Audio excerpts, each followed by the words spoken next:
Do you want to be a part of the CoCo community? Sure, we all do. So join this free weekly live talk show to find out how easy it is to watch at home and learn about your color computer.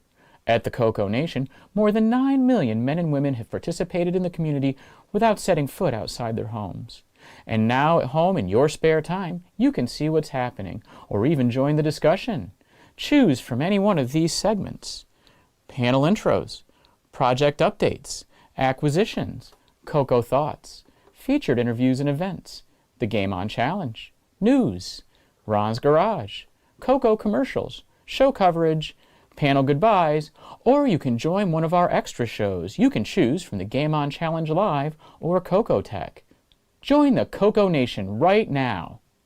Click the link for the free information TJB Chris spoke about. Then decide if you want to watch the CoCoNation Live Show, the world's leading live weekly talk show featuring the Tandy Color computer, its siblings, cousins, and red-headed stepchildren. Visit thecoconation.com. There is no obligation and no salesman will visit you. Visit thecoconation.com.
The CoCoNation show is an unscripted, live, and interactive broadcast. Anything can and will happen. The views and opinions expressed by members of the panel and the live audience are their own, and not necessarily those of the CoCoNation show, its sponsors, affiliates, or subsidiaries. Open minds are encouraged, and a sense of humor is recommended. Thank you for being a part of the CoCoNation.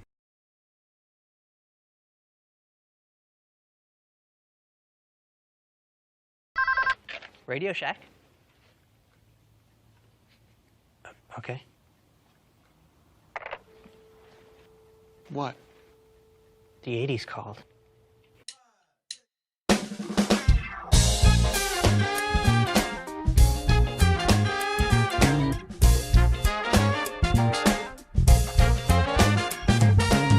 Welcome to the CoCoNation, the world's first live and interactive talk show featuring the Tandy color computer and its hardware cousins.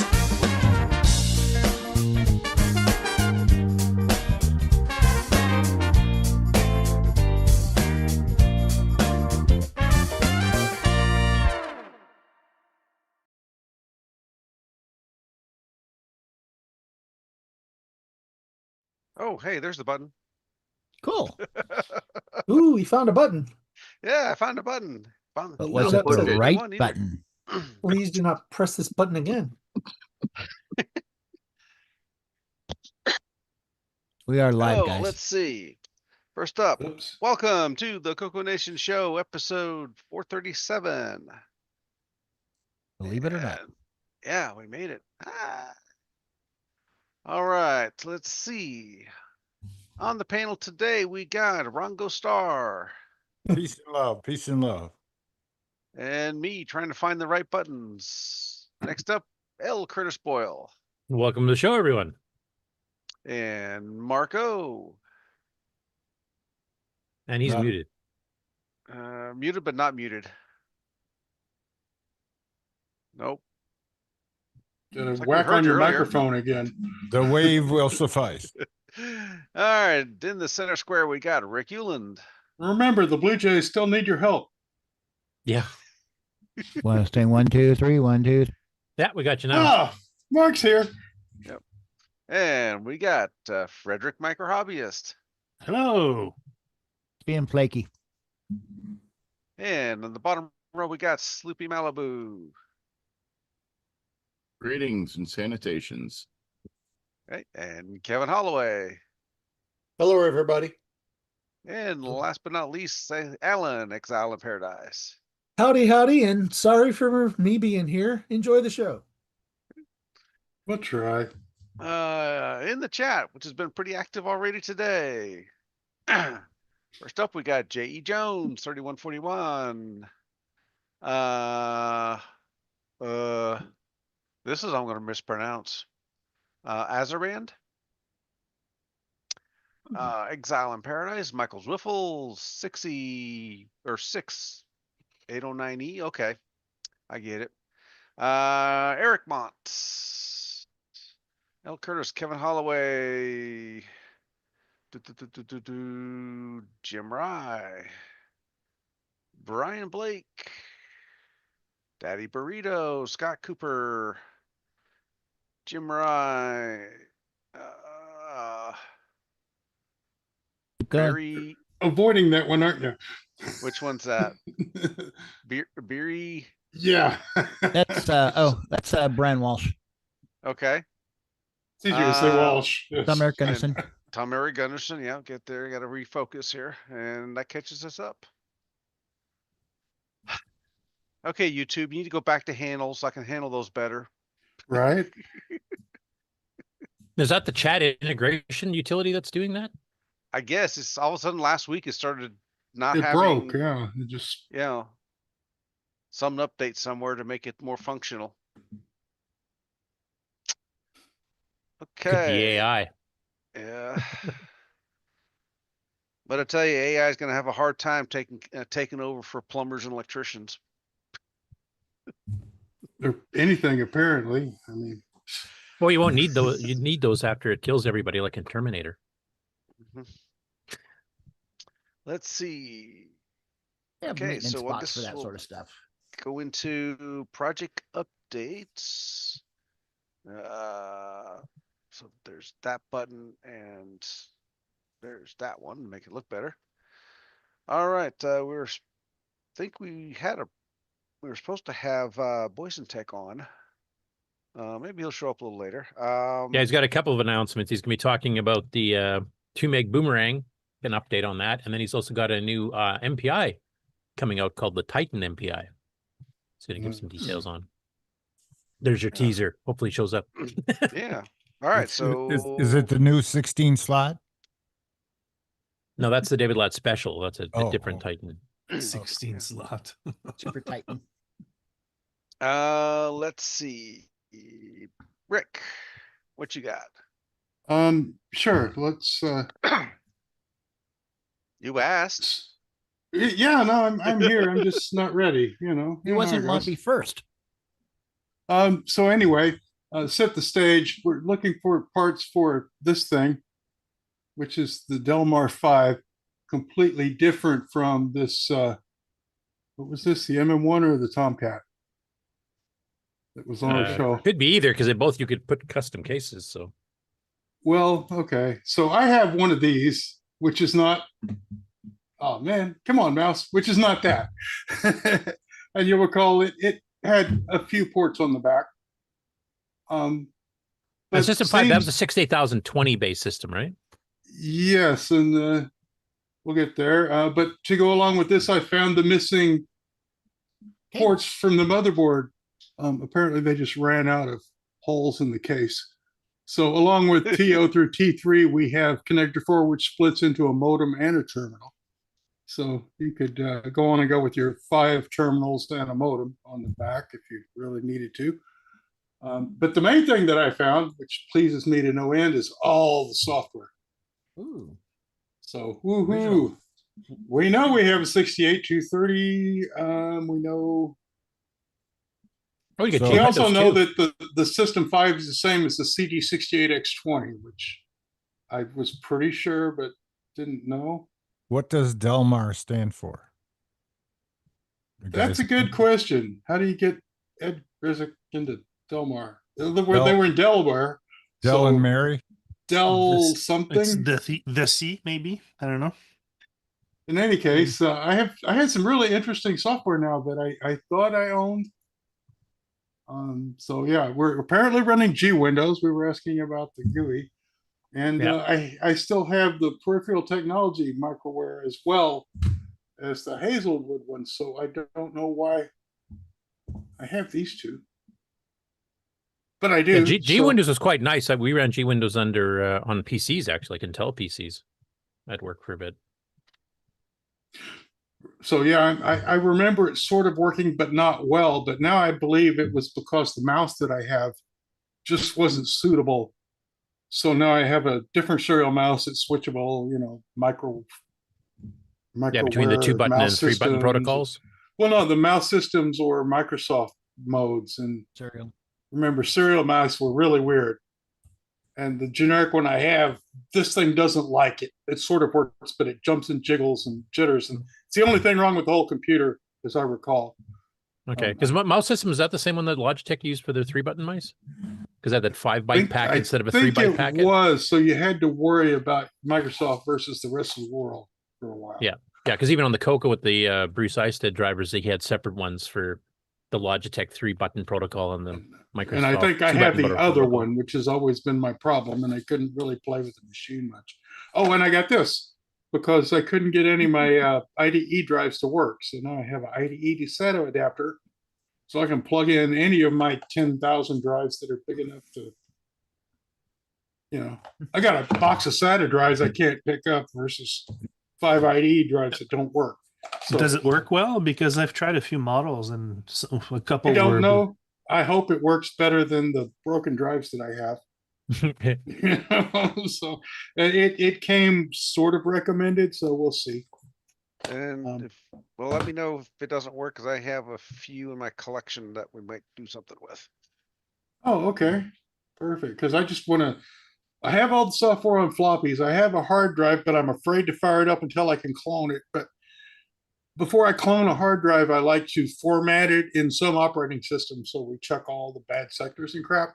And I don't have anything that'll pass a format without slogging out half the flipping drive, which I'm not going to try to clone into, you know, because the drive cloner is not smart enough to do all that.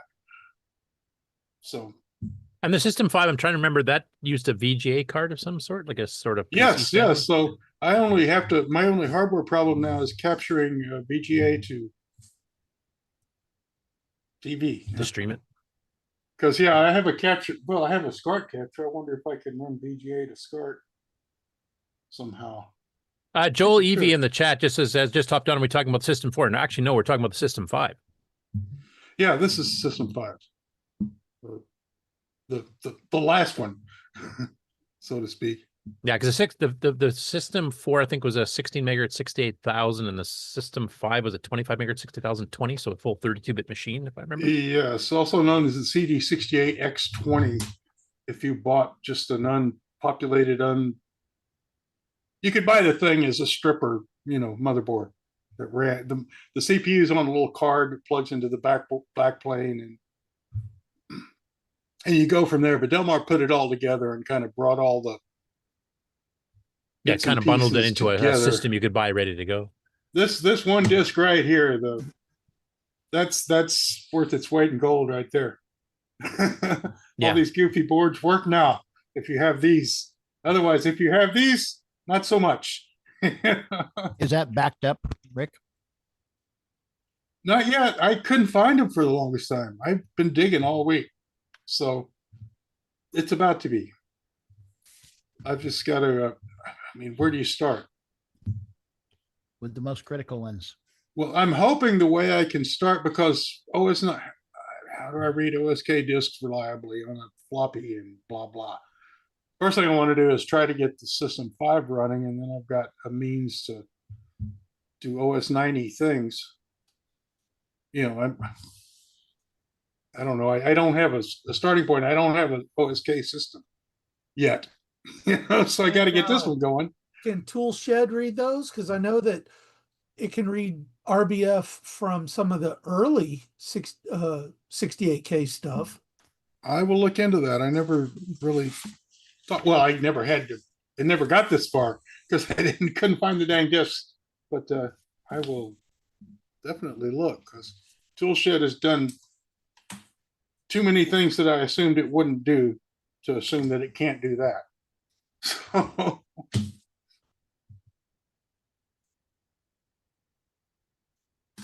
And on a Linux box, you could at least just DD the thing to a file and right. But then have I done anything besides grind on the floppy or not?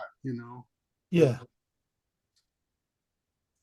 I don't know. I'd like to be able to know what I'm doing before I do it, instead of doing it and seeing if it works or not. Which James Jones says it was a slight change to logical sector number 0, which of course describes the drive parameters in OSK version 3. Now, is Delmar running version 2.3, 2.4, or 3? I have 2.3 or 2.4 are all I have, so I assume I'm running one of those. Okay. So some sort of flux copy thing. In any case, it's been in a Wisconsin environment, so they haven't been baked or hard frozen. They've been sort of.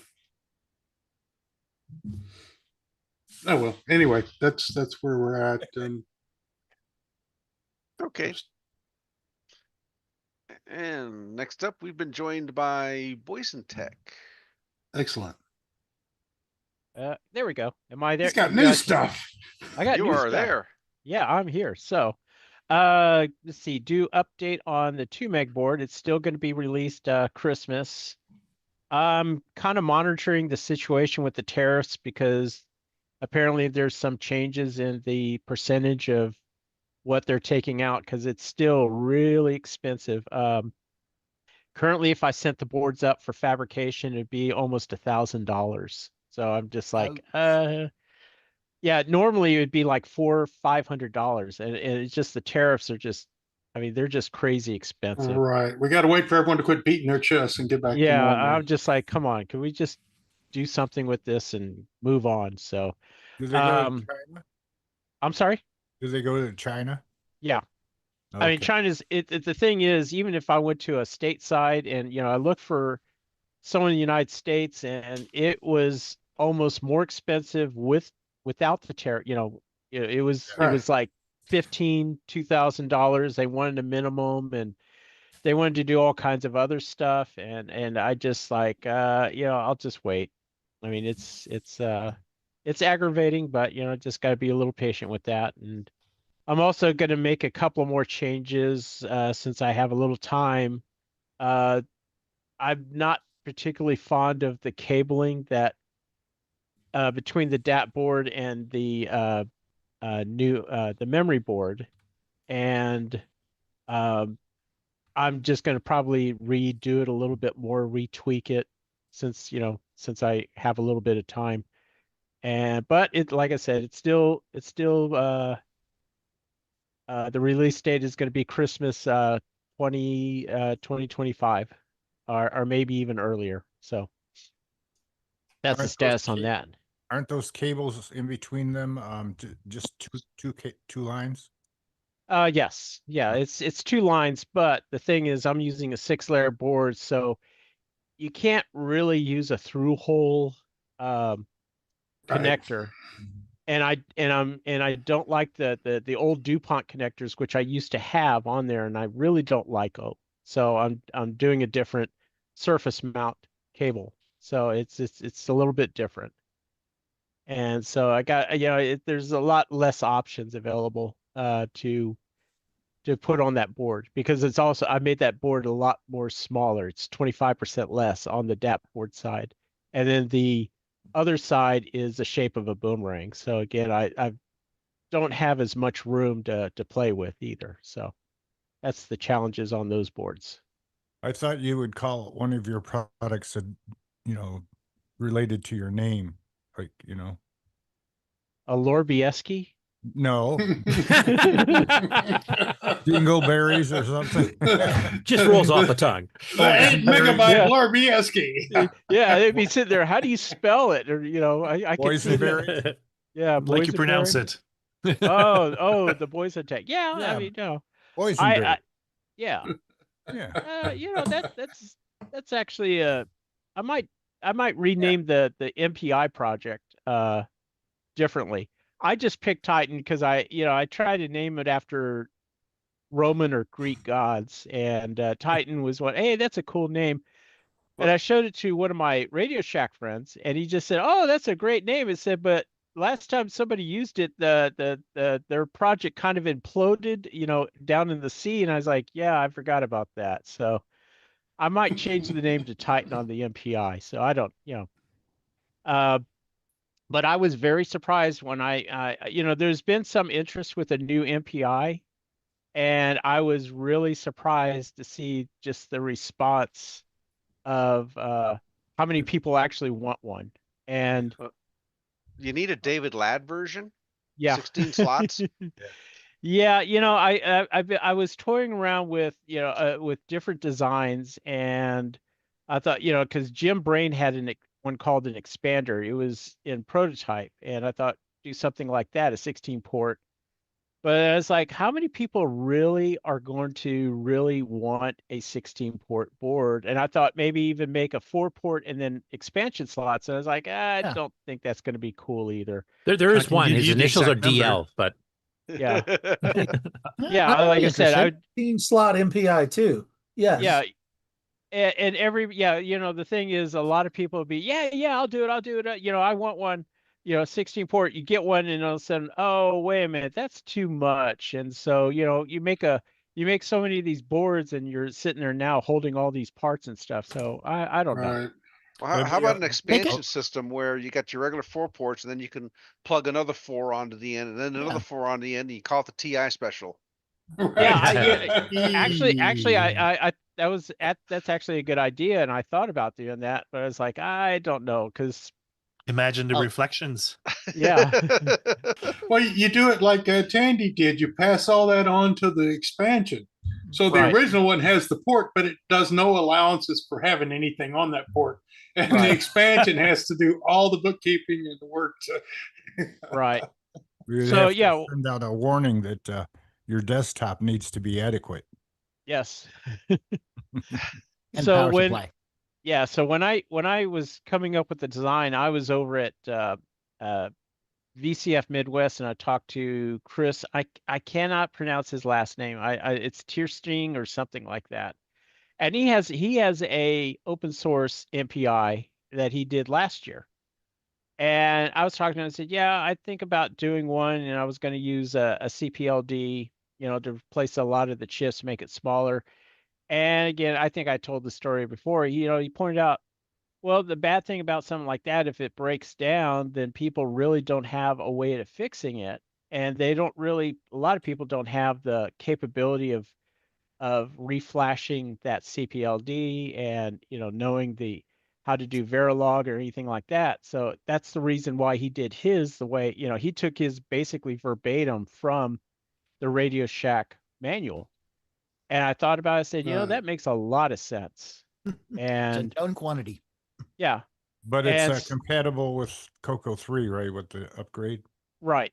So what I'm doing with mine, I made a couple of changes to it because like the buffer chips that the Radio Shack used these non-inverted buffers, they're LS367s. And the bad thing about it is the input and output are on the same side of the chip. Whereas you can get like a 75 HCT 541 where the output or the input is on one side and then the output is on the opposite end of the chip, which makes a lot more sense in a bus or an address situation. So I'm replacing those, and I'm also adding power the voltage regulators, the linear on each slot on there. It's going to have its own individual 5-volt line regulator. Correct. Sorry. And someone else pointed out when I was doing the notes up, I posted on Facebook and Discord, and I kind of wrote it incorrectly, was that there's a negative 12 and a positive 12 volt line. And I've said I'm not supporting those. And in the 3124, which is the newer MPI of Radio Shacks, they actually have those pins removed. Mine is going to be removed as well. And I wrote it in a way saying that there was no support for -12 or +12 on the older multipak interface, and that was incorrect. Brian Blake pointed out, yeah, there is one. I said, yeah. I said, like, yeah, you're right. I forgot about that, and I remember that because the older one, the 3024, which is mine, is based on that, has those lines, in there. But I'm not going to support that because, again, there's only going to be 1 or 2 people that would even want something like that or need it. XPad. Yeah, XPad would be one. I would just old disc controllers to the first gen. Yeah, older controllers, right? Right. I mean, it might be worth, even if you don't use those lines, bridge them all together so you could power the multipak through one slot and carry all the other slots. I've or just pulled bring that some trick pads, before. some solder pads out to the edge, and you supply your own 12 volts to it. But you got the pads, the lines already there. Yeah. Out to the edge of the board. Yeah, putting a 12 volt line in there, even if I put the pads back on, which I get, it might be a better idea, or do both. Well, just the expansion slots. You don't need the pads on the. Right, they don't need to connect to anything. Just bridge all 4 slots together, and that way, user has the option to power one slot, and that will power all the other slots. Right. I know people that pulled that trick on one of my previous projects. Yeah, I know that there's when I'm doing notes for the multipak interface, I had volunteered to do a presentation. Is it next in January for the virtual CoCo show? Yep. Yeah, I forgot about how the slot pack 3 had supported 12 volts as well. Providing 12 volts is actually easy, with the regulator. But -12 is a little tricky, and it can add. It gets expensive, yeah. Yeah, it gets very expensive. You can buy these the Meanwhile power supplies off the shelf that are triple output. Right. Fairly inexpensive.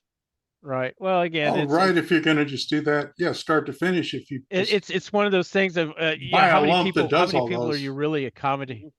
Yeah. Yeah. So here's the feature creep. I have a question for you on the hardware side. Are you going to support the tying the IRQ lines together like a lot of the diehard OS9s? Oh, like right. did? Yeah. So it's not make switched. it jumperable. Make it jumperable at least. I could do that.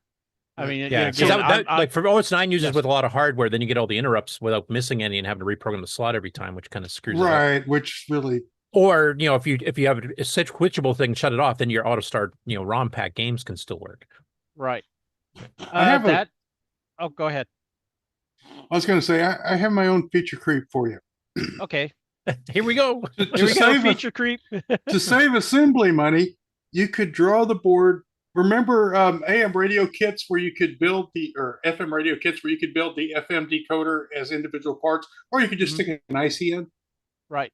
Do that. So you could use the programmable chip, or you could stick all the LS chips in, and you've just got a board that either has a bunch of empty LS holes or a board that has a PLCC socket in the middle that doesn't do anything. And that way, you've got it all. Yeah. Yeah, see, I told you. Feature creep. Feature creep, yeah. The only problem with that for right now, the CPLD that I'm more familiar with is the Xilinx. And those chips are getting harder and harder to find. So I'm kind of like, yeah, I mean, it's a good idea. I'm not trying to, but I was like, and then it takes up more real estate because I'm trying to make this as small as possible. Oh man. Small and efficient. Right. Well, it's and the other thing is I want to use the discrete chips. So because this is going to be completely open source. So, and I plan to sell this also as a kit, just like the SDCs.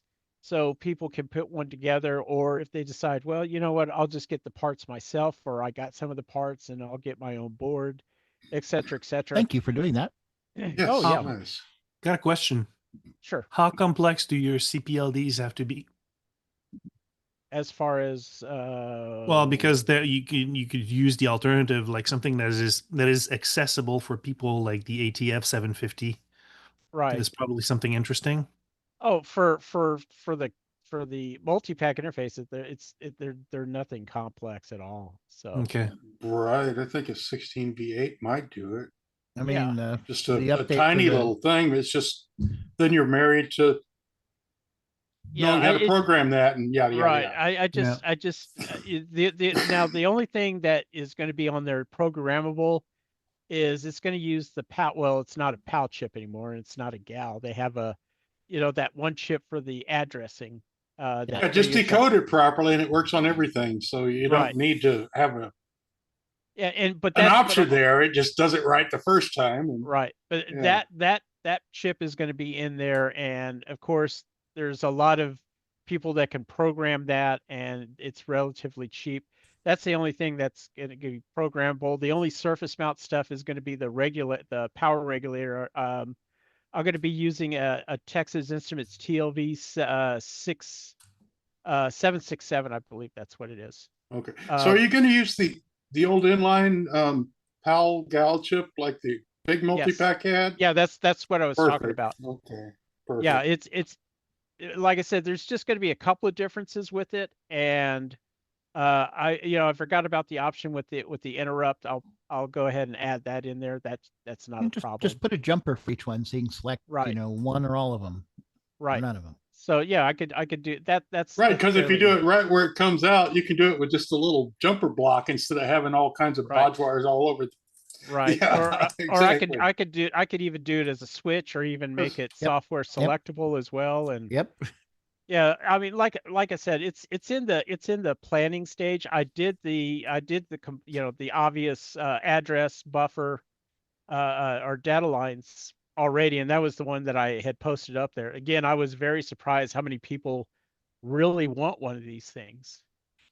Oh yeah, and those of us who have one are worried every time you accidentally plug something in while it's still on or something. Did I just kill my last multi-pack? Right. I mean, it's more fragile than my number of CoCos is my number of working multi-packs. So what I've also doing is the reason I picked this one power regulator. Ed Snyder he uses on his older the multi-packs that he had. He used an older version of that chip, and what that did is when you turn the CoCo off, it had a power sensing feature which would shut down the regulators on the multi-packs. That's why he didn't have a power switch on his. I was off of the CoCo. Yeah. Right. Nice. So yeah, it would just say, okay, well, there's no power on the CoCo, so it shut down the 5-volt regulators. It's kind of buried in his comments, and I think a lot of people, I didn't realize it for a long time, that I said, why didn't he have a power switch on his multi-packs? And that was the reason. Yeah, he does. Yeah. You just don't have to play with it.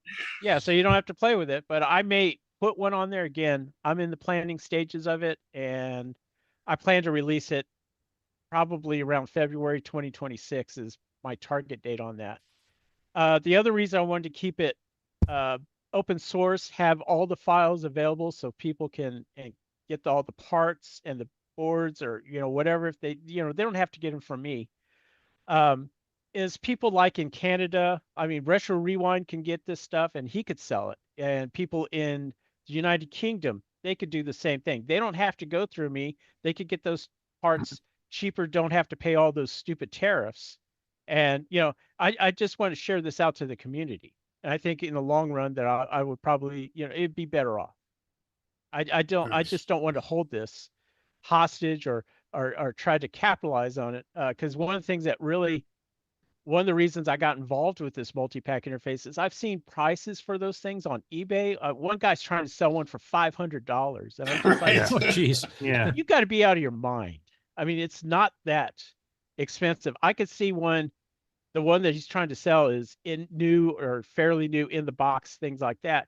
But something like that's not even worth. It's worth maybe 200. Well, I mean, that's 250. fine if you could leave it to the collectors and you had an alternative for people who just want to use their flipping CoCo. Yeah, and Yeah, that's the so reason why I that's- just want to keep it as a 4 slot. I mean, because I was like, yeah, I wanted to do one sideways to where people can plug one in and use it as a project board, and of course use it as expansion slot for more CoCos. I thought, I don't know if people really want. I mean, I know some people would want it, but I think more people just want a working multi-pack interface more than anything else. One that's very inexpensive and that everybody can get one. Like a lot of people want to have, say, a CoCo SDC and a speech sound pack to play the games that support the speech sound pack, for example. Right. And nobody wants to go through a Y cable nowadays. We aren't that kind of hacker nation anymore. No, and it needs to be a multi-pack with slots where you just. But plus, you had address decoding problems with those two, where two things would hammer on each other because they weren't fully decoded. And right, and you also had all the crosstalk and everything because you had to, there was no buffering in on those cables and stuff like that. So, yeah, you're opening up a can of worms on that. Yeah, we just lost half our audience when you said crosstalk. So. Okay, sorry. The last 2 slots do toast. Yes, absolutely. I'm going to use it for Pop-Tarts myself. But yeah. So yeah, that's basically, if you have suggestions, like I said, send me an email, direct message me over at Discord, or post it up on the hardware section over at Discord, and I'll consider that. But I'm trying to make it, like I said, is just using discrete components, have all the schematics, make it as open source as possible. Again, to where it can be shared by everybody. Same thing with the case as well. Again, people can buy those through me, or if other people want to make them, well, then you could have that opportunity. Yeah, the only suggestion I have is the RQ lens. I know like Ed's Mega Mini has a whole bunch of stuff. He's got a couple 16550 serial ports. He's got the OPL3 sound chip in it. And yeah, a bunch of other things too. But since he's not making them anymore, it's not going to become a standard, obviously. Right. So yeah, that would probably jack your price way up too, I would imagine. Yeah, it would, and again, he has he used the Xilinx CPLDs as well. Again, a lot of people don't have that capability of right, putting those chips in. And every feature makes it less general, makes it less useful to the world as a whole. Right. It's good to have features. It's your second MPI. Yeah. Then you can add more features. Or your third MPI. Then you can add more features. But but it doesn't stop from somebody if once I have this release that they can actually fork that project and make a multi-pack whatever the heck they want. Yeah. I mean, it's going to be, like I said, completely open source. And again, it's going to be to where people can sell them if they want to make their own kits and things like that. But I just going to warn you that I will make mine very affordable. So don't think you're going to be making $1 zillion off of it. So just like I said, warning about that. So the board for these are just single layer, right? Just You mean double layer? surface. Now Yeah. I've been toying with the idea because Oh, you're evil. I know I'm going to try to keep it double sided, but 4-layer and 6-layer boards are not very expensive, especially 6-layer boards. That's what I've been, the new designs that I've been doing, like on the Boomerang, are 6-layer boards, and one of the reasons I did 6-layer, they're not that expensive to do, and they're not that complicated. But then again, I stopped and look at, okay, if somebody orders those boards, how expensive it's going to be. So I mean, it solves a lot of problems when you do a multi-layer, like a 4 or 6-layer board. But then again, I have to look at cost. So more than likely, it's going to be a 2-layer board. Would the case that was made before, could it be used for yours? Probably not. No. Yeah, it's We're going small. well, you're talking about maybe the existing case on a CoCo, from Radio Shack. They had 2 designs. Yeah. But you also have other was- people had other multi-pack interfaces, and it's when Yeah, you like- start doing What I stuff meant like was that. Zipster's case. Yeah, the only problem with that is then you kind of constrained with trying to fit it into their case and Yeah. their dimensions, and it becomes a nightmare to try to design, fit all your stuff on those boards. Yeah. Okay. Just leave gaps between the slots big enough for a cartridge and let everyone figure out their case the way they want Right. to. Yeah, They'll make holes everywhere for the screws, and then you hope it'll fit somewhere. Right. Have you thought about the case being a different color instead of, white or cream colored or whatever? Well, that's the thing. That's the cool thing about 3D printing, is because you'll have I'll Print have what you want. You can print whatever color you want, and if you want to go with your own design, you could do your own design. The only thing that I may do, as far as the spacing with the cartridges, it's going to be the same spacing as probably the old Radio Shack color computer slots, and I'm trying to make it to where the cable, if let's say you use an FTC card in slot 4, I mean those are kind of rare to do, because everybody probably will use an STC or something, is to make that cable face outward or in the back of the color, and back towards the monitor. I don't want it to be flopping towards you or the user. Right. And I'm still trying, I'm That's still annoying. toying with the idea, which way do I want to put these slots? Do I want to make them vertical or, in a column mode like the old Well, now that MPI? is interesting. No matter what case you do use, can you make the board so that it fits in an existing multi-pack case? Well, again, where that's people whose multi-pack has blown up can buy your board and right. stick it in there, put a couple of screw holes in Well, discrete places where it screws into the original 210 multi-pack cases. Right. Why don't you just you know. have a disc controller in there, and then you don't, there's one less slot you Well, have. see, here we go. Now we're going into the Now rabbit that's feature hole creep. of yeah. Well, that's not a bad idea, but here's the problem. Like the STC, that's Darren's design, and he has restrictions on that, for one thing. And number two, Yeah, there's going to be there's- there's the thing about There's his a new STC. one. There's that new one, of course, but the other big problem is that on the older one, the parts are very hard to get hold of now. And so you're running into that part. You're running also in a part where technology will change. I mean, because you can imagine if I put a built in an RS-232 in those things, but RS-232 What is for? yeah, it's being replaced by now you can get you have the Fujinet, you have other devices where it takes advantage of the Ethernet. So again, that would be something obsolete, and a lot of people may or may not take advantage of that. Yeah, just like you had like the other two 16550 serial ports, and right. they're very rarely And also used. he had that sound option in there too, and that standard OPL3. never was using that. Yeah, You we've got a put- couple of players like Todd Wallace did a few OS9 OPL3 players, and Ed did a few, for his own testing that he handed out with the MPI. But and Todd's stuff is impressive. And you can play like the WAD or the sound files from like Wolfenstein or Doom or something like that, but nothing else used them. There's no specific driver. It's just a program that plays stuff. Yeah, you could even put game ports in there as well. And again, it's. But you got to wonder, maybe Tandy learned from the Model 1 with its expansion box. So the CoCo multipak, it's just the bus slots.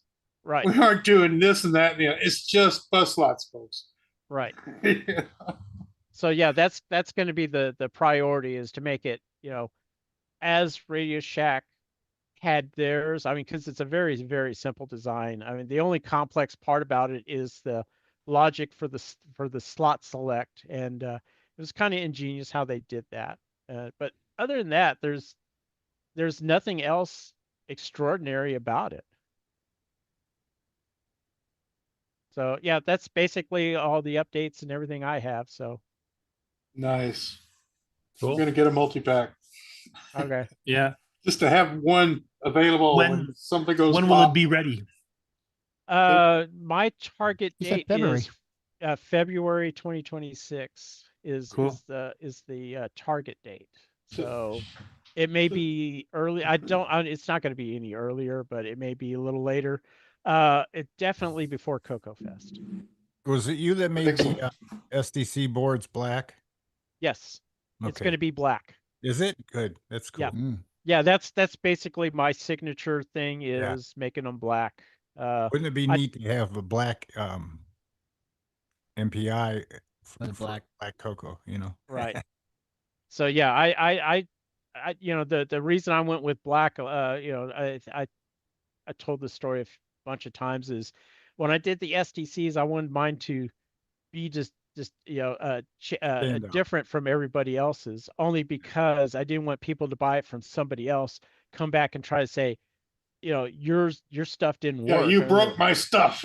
Yeah, and I can point out and say, hey, dude, this is not mine, because I use a different board, and that SDC card reader is black as well. I mean, I had to make my own SDC card readers, so because I could have got them in blue. Yeah, they only come in blue. So BoysenBerry black. Yeah, BoysonBerry black. BoysonBerry. That's actually kind of a cool name for an MPI. Oh, you gotta make a project for that. Yeah. Yeah, because right now your code name or whatever, I don't know if it's maybe your official product name, is Titan MPI, right? Right. Titan. So, and there was a couple of other feature creeps I wanted to put in. Excuse me. Is I wanted to use an LCD reader on there to show, it had like temperature and all kinds of other stuff you could put on there. I was like, I don't know if I really want to do that or not. So I kind of scrapped that idea pretty quick. But that's the cartridge to go in your multi-pack. Yes, exactly. It has the OLED on it, and Right. Yeah, you could use the OLEDs for slot selections for both which one the IRQ is tied to and which one is mapping the ROM in. I don't need no stinking sliding hardware. Switch. I got a full color display here. Yeah. Yeah. So the cartridge would be pointing the wrong direction. Right. So yeah, and that's one of the other designs I want to do, especially in the case, is to where because I know on the newer designs you could actually put the cartridge in the wrong direction, even though on the board it'll say put the cartridge in such such and such direction, but you can't really see that in when you have a case on it. So I'm going to try to design it to where and hopefully we can get the case designed to where it will you can only fit the cartridge one way. So you don't. Yeah, Ed's Mega Mini does that because it has the slot like way at the back, so you can't fit it the other way. Just a little bit. So it doesn't, right. Yeah, Tandy did that for you. Yeah, if you follow their gap spacing thing. Right. And the other thing that on the power is I'm going to put a protection in there to where prevent damage or try to prevent damage from people if they plug in stuff incorrectly. That it'll try to protect the components, other components on the MPI, and also hopefully on the CoCo. You put one of those Rafa things in there to blow up. Oh yeah, absolutely. Done. Yeah. Right. If you see smoke, don't send it back. Yeah. Inside the lid, it's a little emergency reefer packet. Yeah. So I mean, the other features I might add is 2 LEDs, one LED for the CoCo power. The second LED is going to be for the power on the slots, because excuse me, the CoCo side or on the MPI, the discrete chips are going to be powered by the CoCo itself. Right. From the 5-volt, and most of the MPIs did it that way. And then the power that you plug in is going to be powering the cartridge slots. And again, like I said, what Ed did with his, if you turned off the CoCo, the voltage regulators had a sensing switch that would actually turn off the regulators. And I'm going to have the same feature as mine. It's just a more modern. Not a bad idea. Regulator. Yeah, Also a good fail safe. Yeah. So a fingerprint slot or anything on there? Yeah, absolutely. Well, you're just coming up with all the BoysenBerry fingerprint. Yeah, the BoysenBerry cartridge that goes in your MPI and gives you all the fingerprint slots. And I got one. It'll fit in every MPI that is ever made. So how about Boysen Ivy? Yeah, Boysen Ivy. Better. I got an itch. Nobody had touched that. That's a network card. Yeah. I've been itching to get it. Yeah. So the other, I forget, when you're talking about that kind of the one that just reminded me, and I'm doing this on the boomerang boards, is JL the fabricator that I'm using, JLC PCB, has an option to where you could put serial numbers on the board itself in the silk screen. Oh, yeah. And excuse me. So the boomerang boards will have serial numbers, but I'm also going to do the same thing with the MPI, the ones that I do. But on the release of the open source, it won't have the serial number unless you want to put a serial number on there yourself. You can change that, but yeah, they will have individual serial numbers on the board itself. It's not going to be a little label. It's going to be actually in the silk screen itself, etched. I've noticed that JCL PCB, when you submit your job, you'll find that date on there. So I'll know when I pull out one of the boards I had made by them. It's like, oh, I did this one in March of 2022. It's like, oh, that's nice to know. Well, yeah, I don't want to be confused by buying one of these and then getting a expires on this date. Yes. That's part of his subscription model. You got to pay for a yearly subscription. Yeah, that's a good idea. I think I'll do that. Just roll in the revenue. Yeah. Well, I mean, hell, Autodesk likes doing that. I mean, they were the ones that were the pioneers of subscription software. And now Microsoft and Adobe and everybody does it. Everybody is. CoCo in the cloud. Yeah. And only if you pay. Yep. Yeah. So, like I said, that's all I have to say about all the updates and things like that. So no, so when you're successfully selling these things, you'll probably be moving again. Oh yeah, larger estate. Yeah. I'm just gonna be rolling in the dough, man. Yeah, because one of our other programmers, he buys exotic cars, I guess, with his software he sells. Yeah, I'm gonna be joining Ty Lopez. Maybe have my own cryptocurrency. Maybe buy out Radio Shack. Oh, he likes apartment in just the sky. to start. Okay. Cool. Well, thanks for the update. Also, quick welcome to Nick Brentes, who's joined us. Okay, I gotta go. Well, the rest of the show is going to be tough. You wiped me out. Yeah. And Mark, you saw the message from Frederick? Yeah. Yes, I did. So, Frederick, you're up next. Oh, okay. I've had a bit of a problem with my computer lately, and that's why I haven't done a video. So I decided to go, because of the famous let's stop Windows for Windows 10 the support. So I decided to go to Linux, and then decided to go back to Windows because the software didn't work. And then upon a certain date, Linux Zorin came in, and then afterwards, let's try that one. So go to Linux again, and then the software doesn't work. I really need the software to work, and so I went back to Linux. So you know how long it takes to install all this? A bit too long. So now I'm back at what I'm supposed to do, and I'm working on the PLDs. And I was amazed at my lack of planning ahead, because there's been a lot of back and forths going. No, I forgot this. Oh, no, do that and do this and do that. So basically, this board right now, it's only bus buffers, and PLDs. There's no RAM and ROM yet, and it's big like that.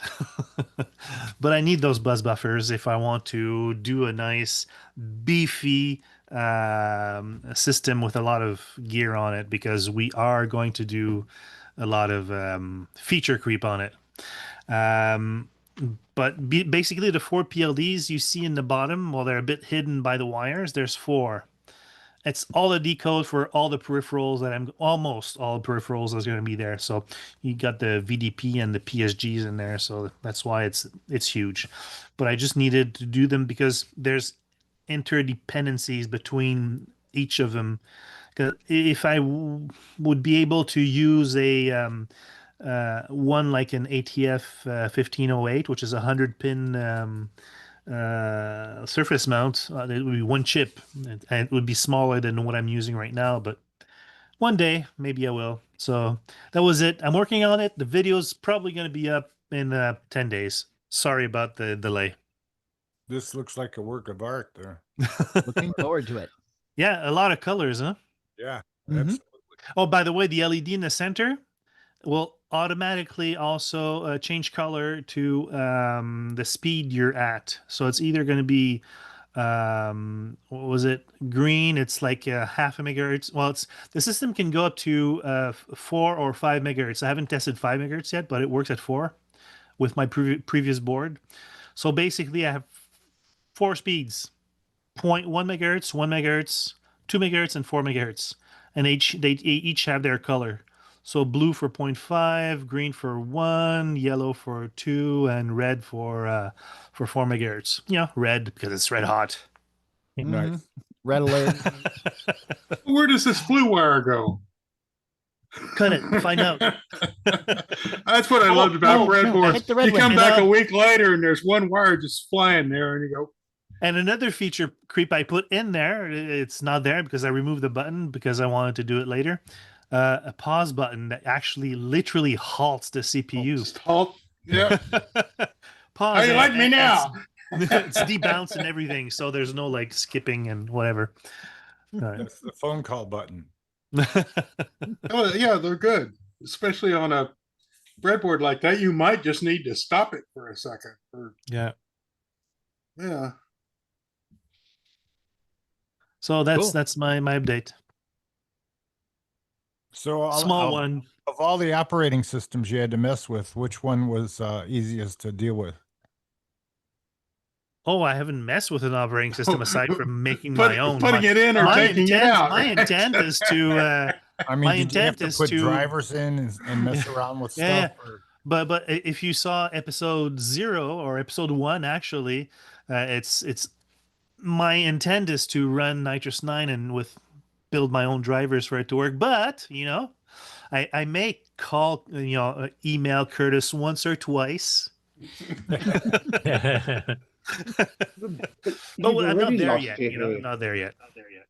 You can't lose any more hair. Exactly. Right. It's done. It's It would be nice running Nitrous 9 4 megahertz. I would like that. Yeah, it'd be nice. And what's not only that, but because wait a minute, does the Gimme work like the VDG where it actually halts the CPU? Well, not halts, but it actually more or less, cuts the cycle time by half because it has to share the RAM of the video RAM. Right. It does do that. And I think it's If it does the Italy. same thing, then the advantage of me using a VDP, then that's not going to happen. It's going to be the full cycle. Like the Gimme X and the Gimme Z, they because they're static RAM, they can skip the dynamic RAM refresh portion of it, so it gives that back to the CPU basically. So that's how you get the okay. So they have 2.86 their own megahertz. RAM, or they use the RAM from the system. Yeah, like it uses RAM from the system, but like the original was dynamic RAM, so you had to do the refresh cycle in between think they've- everything. Yeah, Whereas haven't they the flipped static it or- RAM ones on the current ones, they just run straight through and they Yeah. skip that whole thing, so you get a megahertz back. True, but the thing is the way it works usually with shared RAM is you have to allocate resources to that RAM for it to read because the CPU can't write to that RAM at the same time. So basically, it's paused while the VDG, in the case of VDG, I'm not sure of the Gimme, but does its thing, reads, then the CPU can write. It just like I say 50%. It's not true 50%. It's more like 30% ish. But in the case because I'm using a video processor, it really hands off the task to the processor. So it has its own video RAM. It's not shared. Oh, so There you don't is have a- to stay in sync with the. Exactly. There No is a need. downside to that VDP though. Yeah, it's the transfer. Yeah. It's slow as Christmas getting stuff in and out of it. Yeah. So wait till your VSync, your VBlank. That's really the only time you can count on it. Then just run the CPU full on the rest of the time. Exactly. But Well, that's the point. Basic. I know that there is a slight disadvantage, but I can run stuff in the background that you can't normally because I'm going to be running at 4. yeah, just put your video updates, frame lock them, and then use the CPU how you want the rest of the time. But yeah, that access window between the RAM side on the VDP is frustrating until you get it all timed out just right. And then if Yeah. you've got a machine you're designing to go multi-speed, so you get to do that 4 times. Oh, and also the PLDs are also programmed to add dynamic weight states depending on the speed it's going. So the faster you go, the more weight states are going to parts that are slower. So, for And you example, if the skip that for VDP the is VDP. slow, if the VDP is slow, I put it in the slowest chain. It clock stretches because I'm activating the M-ready line. It stretches the clock just enough so that you can do its thing. Otherwise, you would have to add some no operations all the time.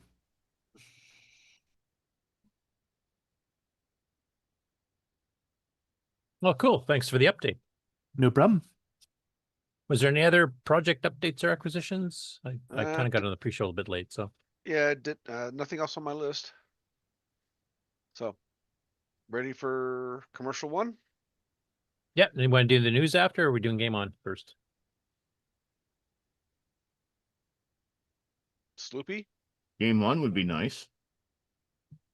Okay. Okay.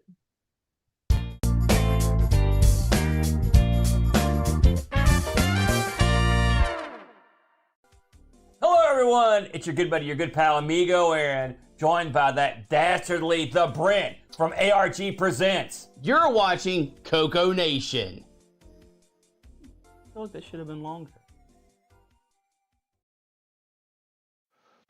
The CoCoNation show would like to thank the following patrons.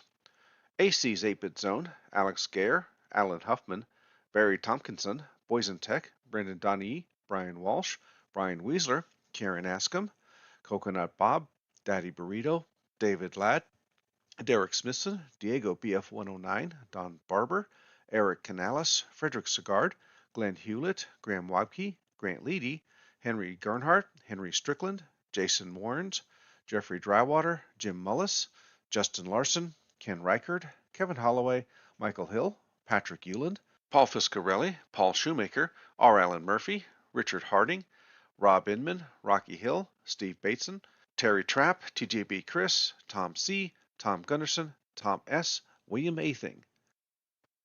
Thank you so much, patrons. If you would like to support the CoCoNation show, sign up at patreon.thecoconation.com. Hey everyone, I'm TJB Chris, and I'm watching the CoCoNation live show, and so are you. And probably shouldn't be pointing that thing at you. Enjoy!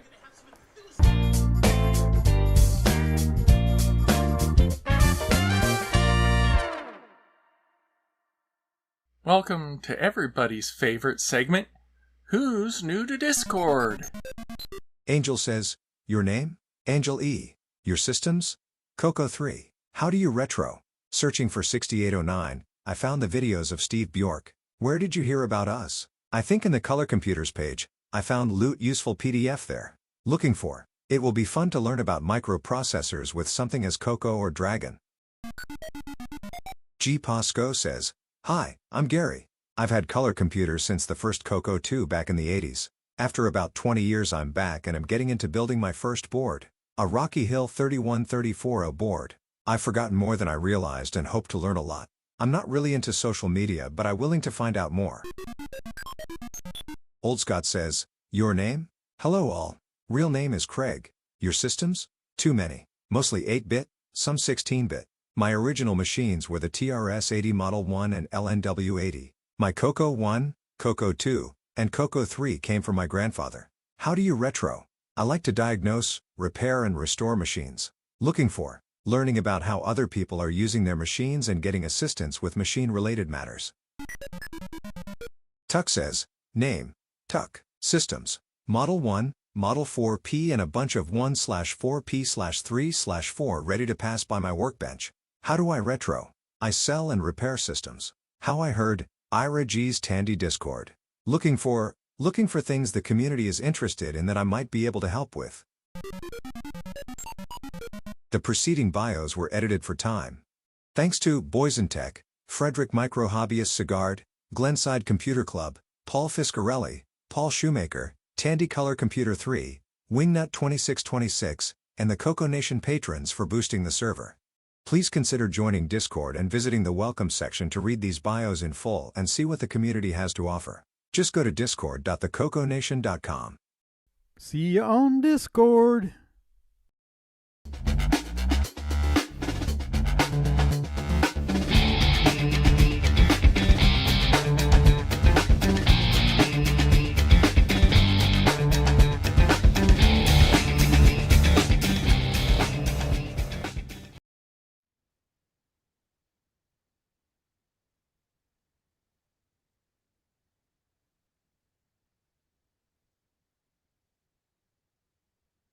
ECC.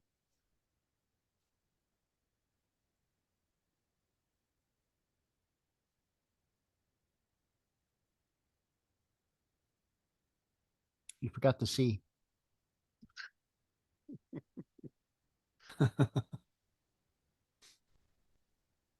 That's okay. Live demos never go the way you want.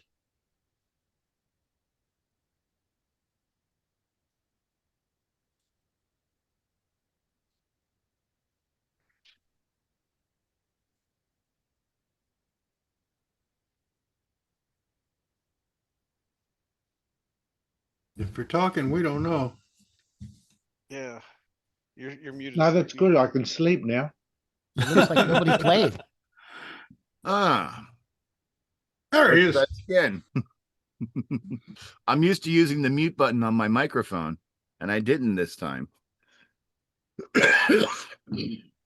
Excuse me. From the top. I apologize because I've keeping my mic muted because I've got some allergy issues and a lot of post-nasal drips making me cough. And nobody wants to hear that. I can relate. I mean, we're all the same boat. Yeah. So, yes, I keep forgetting to enter the drive 1 every time. So, but yeah, we this week for November 1st, 2025, we played Karate by Dave Ties.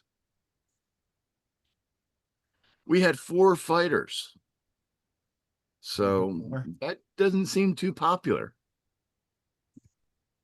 It was Oh, a we had more than frustrating that. game. Honorable mention is Canadian Retro Things. Poor Ken. I hope you're feeling better. And in fourth place, we have me with 600. Third place, Doug V 4850 with 2700. Yay, Doug. Second place, wow, Marco, congratulations. I showed up. I ranked in the top 3. Yeah. And the black belt is there Dr. any Ted. guesses? Dr. Ted. Absolutely. Dr. Ted with 4,200. Wow. I Why made am I 3 not quarters of Dr. surprised? Ted's store. That's Yeah, practically a loss, isn't it? Yeah, you could have almost been in first place if you tried just a little bit harder. I know. So, Wow. Well, this will go down as the time I almost beat Dr. Ted for first place. yeah. uh-huh.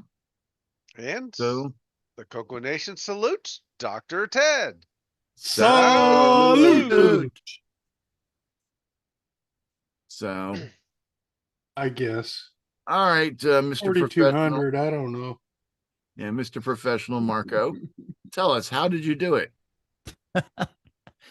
Pure dumb luck. The controls are the jankiest thing I've ever seen. I mean, it's like, it seems if you push the joystick, I was playing with a Black Beauty. If you push the joystick a particular direction, like if you push it up and to the right, then it seems to kick right. And if it's kind of straight to the right, then it kind of out to the right. Yeah, And then, used of all course, 8 ways on the joystick. Yeah, I used all 8 ways on the joystick. And I never did quite figure out what made you could actually jump over your opponent and wind up on the backside. I usually achieve that by tapping the button, pressing the joystick straight up, and tapping the button again. I think it's up and to the right. Yeah. Well, weren't you there for the dramatic reading of the instructions? No, I wasn't. Ah. Oh. And apparently they wouldn't have helped because he didn't read the instructions and he beat all of you. So most all of you.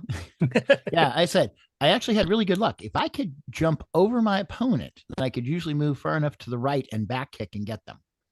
I had much better luck that way than anything else. So if I could just do it consistently, because there are many times I tried and it didn't work out. So anyway, yeah, it just seems so slow. I mean, it'd be anyway. So they may try with the CoCo 3 double speed up poke, just out of curiosity. No, I was actually playing on a CoCo 2-1B or 2-1. Okay. Yeah, the thing is that it's a clone of a arcade game called Karate, and it plays very similar, where everything seems to be really slow. Use different directions. In the original arcade game, they actually used 2 joysticks and no button. And every version I've played of it has been like that. So it's actually quite spot on for the original, arcade. Yeah. And as a side note, there was a movie called Bloodsport, where the original arcade game was actually in the movie. For those who are Jean-Claude Van Damme aficionados. Fans. The thing plays so slow. I could see where you could maybe push the button and then do something else and push the button again. So you have kind of like a pre-select and then a, motion and then another button to like trigger it or whatever, which would expand your user interface options. But anyway. Yeah, it'd be interesting to see how much faster it plays with a double speed of poke and a CoCo 3, or even better yet, a Gimme Z or Gimme X with triple speed poke and see what it runs like. I'll try that. Yeah, I don't think that would help much because literally it's frame locked or not. Well, no, it's just that it's not. The game isn't slow because of limitations with the CoCo. Processor. The game is slow is because that is actually how the original game is done. And it's very like when you're playing the original game, which uses 2 joysticks, literally when you hit the directions that you want to do the move that you want, there is a delay between the time you enter it on the joysticks All right. and it actually shows up on the screen. Commits it. Okay, that's what it gives you a chance to change your mind before you commit. Yeah. Okay. I mean, literally, you can move the joysticks 3 to 4 times before the actual move is made. Okay. I know, just for those of you who watched the Dave Dyes interview we did, oh God, it's got to be a year ago or something now, but he'd mentioned, and then some other people had discovered there's some code left in there. They were planning to do a over the phone, over the modem 2-player game, kind of like P51 by Tomix, but Dave couldn't get it to run reliably enough or, quick enough for it to fit. But if some enterprising soul wants to disassemble the whole thing, some of the code snippets are still in there. You can just add to it and fix it up. That would make sense on the slowness too, because that would allow for a slow data link. Yeah, like 300 baud or 1200 would have been like fast back then. Yep, exactly. Yeah, 300 probably would have worked just fine. And I'm very familiar with what 300 baud looks like because my first modem was 300 baud. Yep, mine too, a JCAT. Mine was 300, 1200, but most of the places I called were only 300, so I got to see 300 a lot. So, unfortunately, I don't have the vast library of magazines and such as Ken does, so I don't know if there's any reviews for this game. I think Rainbow had one. I could probably look it up while you're talking about the game here and see if I can find it. But yeah, I'm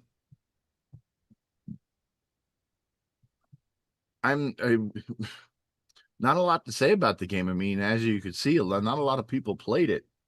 I mean, I'm sure people started up and tried it, but there was if you don't have directions like for reading what the different moves and stuff are, you're just kind of winging it and probably not doing too well.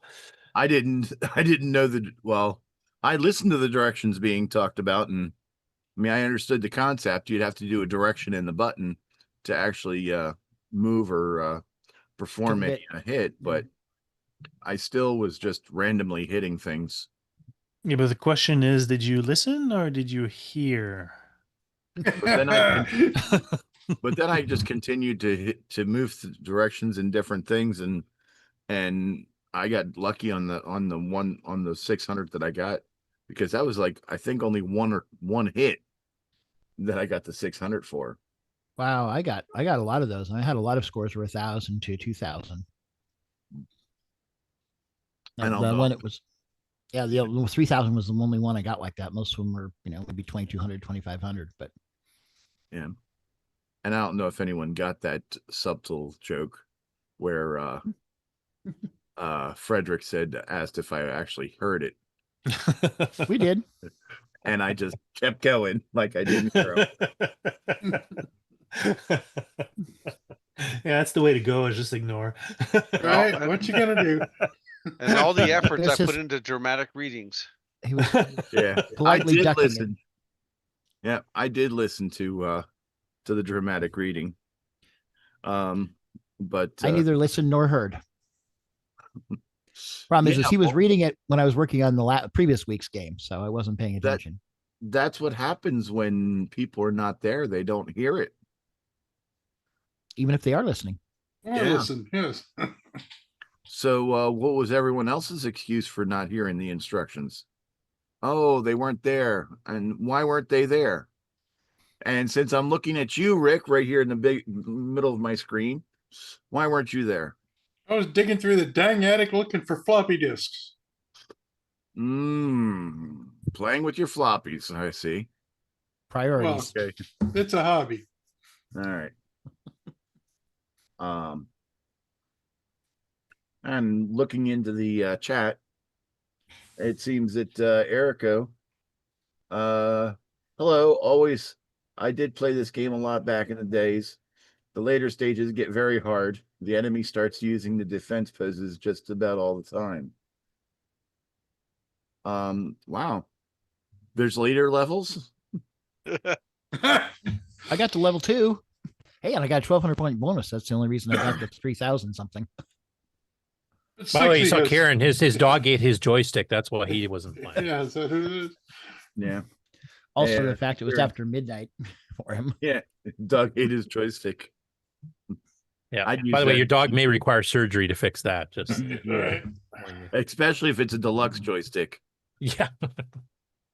If it's a Black Beauty, then he may still need a surgery because, oof. Depends on which way. Yeah. Okay, I found the review. Oh, cool. From Nice. Rainbow.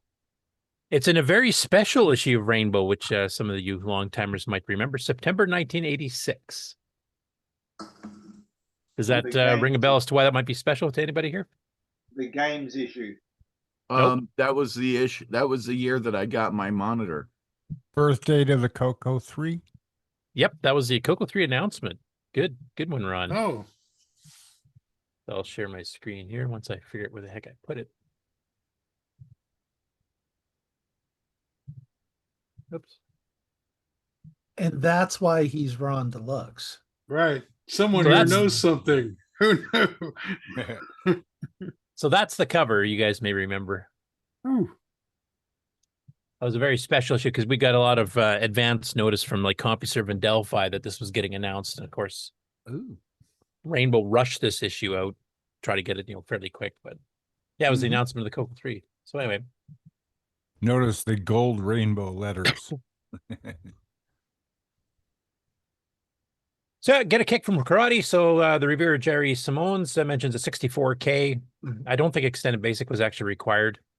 Not from what I recall anyway. I think it just required 64K and cassette or disk drive. Get a color text screen. I haven't read this before, so I'm just going to kind of wing it through.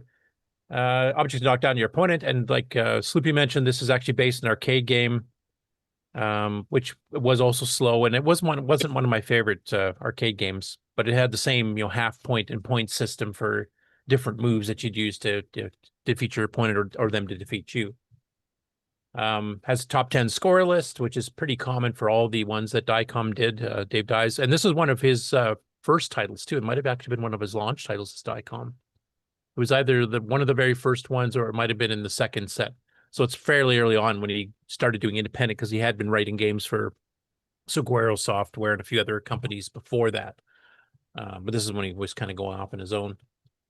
Actually controlled by the joystick, and the following karate moves are possible. So there's various kicks, front and back, a front punch to the head, front punch to the body, kick to the head, backward kick, your forward or backward flips. Very large sprites. I think you might have pointed that out too. Like it's moving a fair chunk of graphics around the screen to do that. This guy was really impressed. He said the graphics are totally outstanding and unique sounds are used on the score screen. I thought the sound was kind of minimal myself. What was your opinion, Sloopy, and anybody else who played it? The graphics, it was pretty sparse. I mean, there's like no background or anything. Yeah, there's a little bit of a matte outline, but I mean the characters were fairly nicely detailed, I thought. Yeah, the original isn't that much more they're smaller. yeah the original isn't much. The original arcade wasn't very colorful either. It was kind of sparse. Yeah, the original backgrounds, I think they actually changed depending which level you were, weren't they? They had different backgrounds. Plus, the referee guy saw it kind of hanging around. Yeah. I mean, he mentions the only complaint he had is that it's copy protected, and that wasn't mentioned in Rainbow in the ads or anything like that. So this is a guy that obviously wants to be able to back up his software back in the day. Probably legally in his case, but it's not what most of us did as kids. But yeah, it was a 64K game, joystick, and it was pretty well one of the launch titles for Diecom. So it's kind of has a bit of history there, and the fact that it was reviewed in the very same issue of Rainbow that the CoCo 3 was first announced is kind of cool too.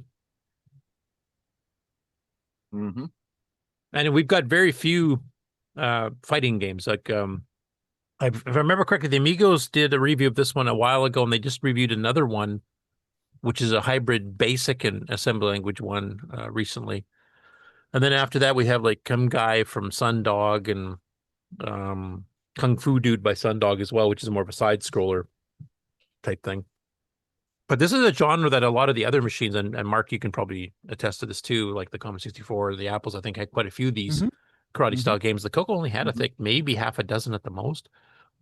Just wasn't that popular of a genre for us for some reason. I don't remember any exactly like this. The big one for the Apple was Karateka or Karateka from Jordan Mechner. Yep.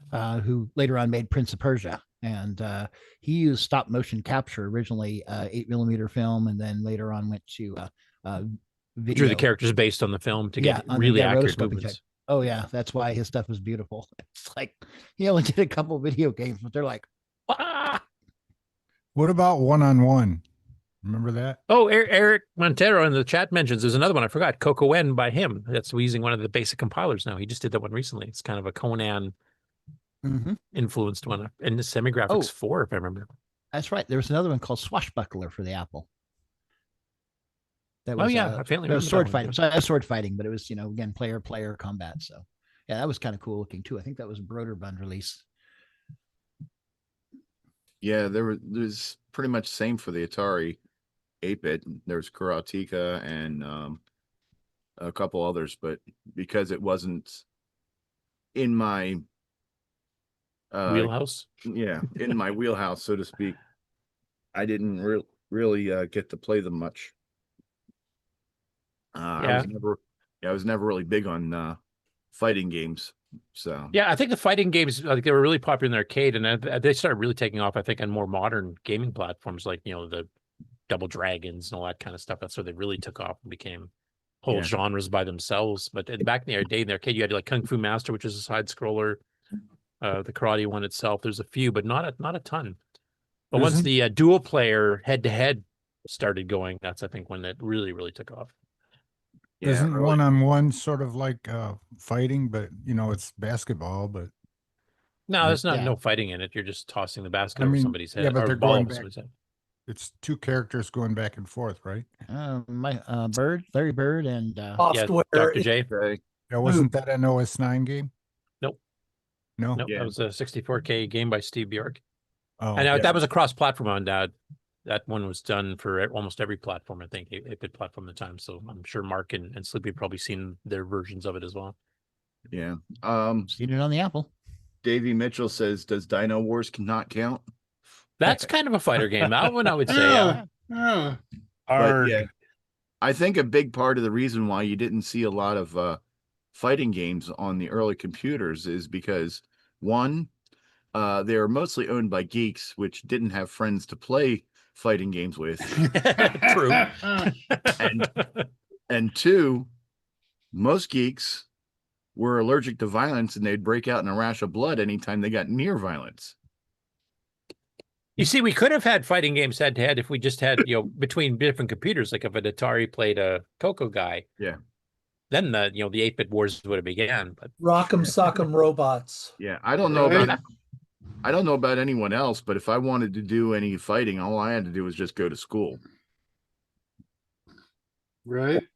So, yeah, then get beat up there. Just get step away from your computer, and you can have all the fights you want, right? Yeah. Go to school, and Dad. Yeah.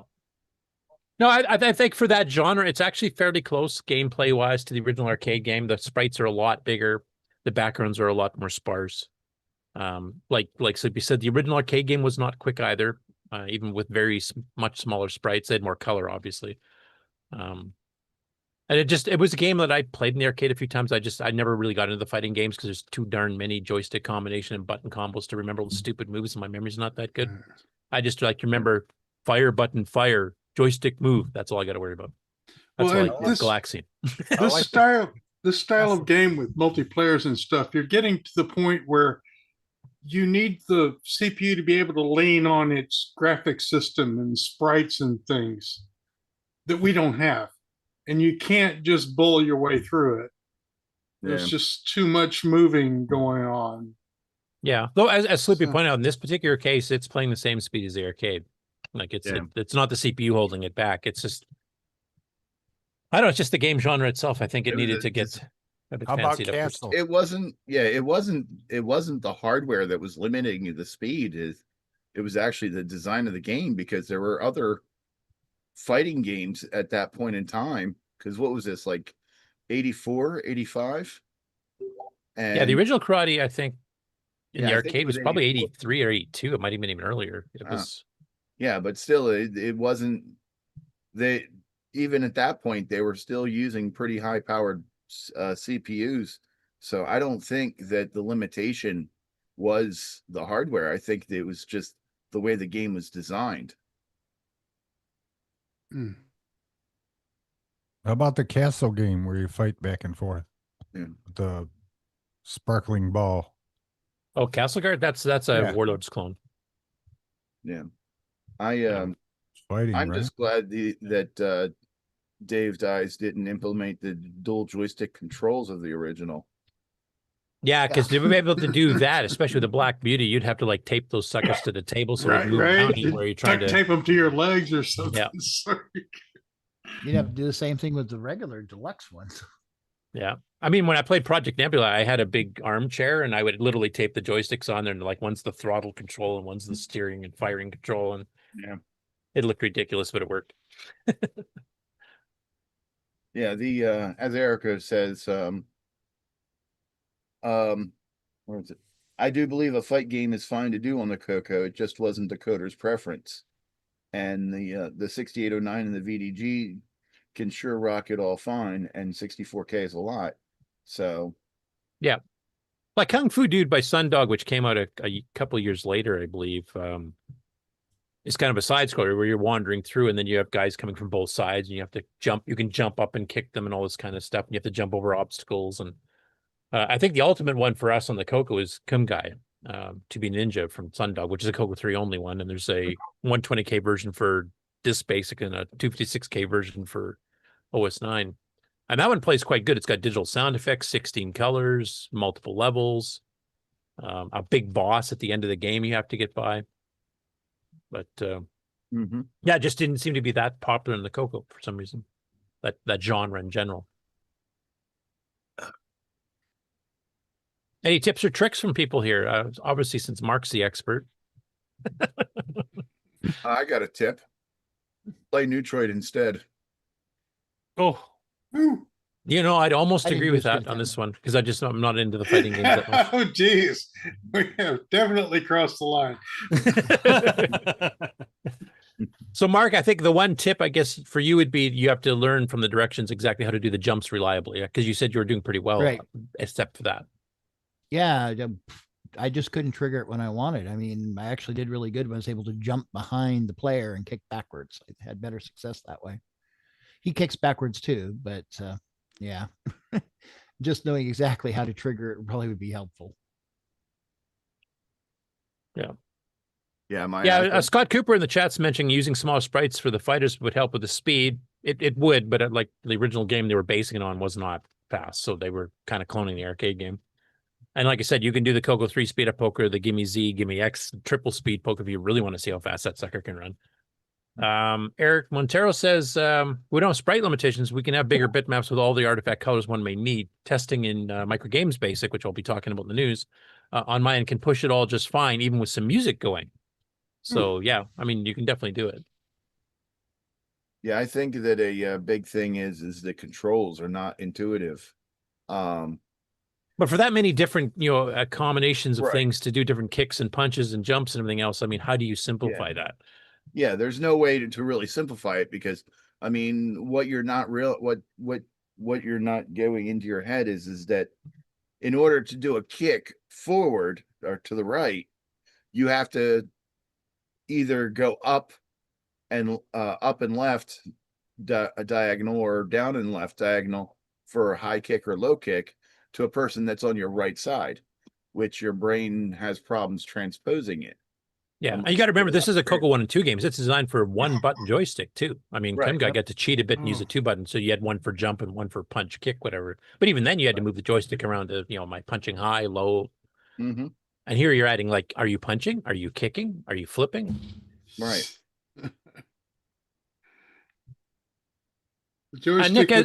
Nick, as a game designer, like, can you think of any way to simplify controls on that to make it more intuitive? I don't think there's any way to do it that I can think of for a one-button joystick in particular.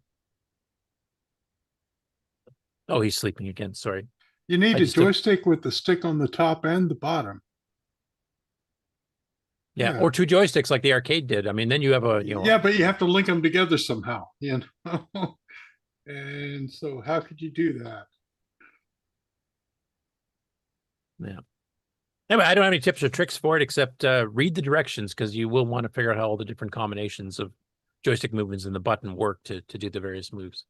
Yeah, and make sure you have the control layouts in front of you while you're playing. Yeah, until you get used to them. Right. I did have some friends here. Like, that was a game that was semi-popular because we actually bought it for the club. And there were a couple people here that were getting quite good at it. But they, sat down and spent a couple days, kind of memorizing all the moves and how they worked on screen. I just never had the patience for that, 'cause it's just not like Sloopy. It's not in my wheelhouse as a type of game I normally like to play. Experiment with it once in a while, but I'm not going to sit down and dedicate an evening to playing fighter games. Yeah. Yeah, and interestingly enough, I didn't really play fighting games until the Amiga 1200 Street Fighter with a friend of mine, and the only Yeah, reason because Street Fighters, the Double Dragons, when Yeah. those started coming out of the arcade and started getting ported to the home machines, that's when the genre really took off. Yeah, and the only reason why I played that so much is because I was good, because I, for some reason, was able to randomly mash buttons in the correct order to win. Yeah. Well, 6E's, I'm going to have to get used to his new handle here, 6809E. His solution is move the controls to the keyboard. Yeah. That'd work. But no other comments about karate? With your None for me. Worth a shot if you want to try it. It's one of the earliest fighting games on the CoCo, period. And I would try with a double speed poke if you have a CoCo 3 or a Gimme X or Gimme Z equipped CoCo 3. I would try, the double or triple speed if you think the game's running a bit too slow. Yeah. And just so you know, karate means open hand. Oh, I did not know that. Yes. So, all right. The other game that we played. Oh, wait. Erica Montero does have a tip for karate. He said, be very aware on your position. Note you can half walk and then retreat. You can trick the enemy that way. Felt fundamental to advance to the later fighters. Oh, the later fighters. I didn't know there was. Yeah, did anybody on the panel get past the first one?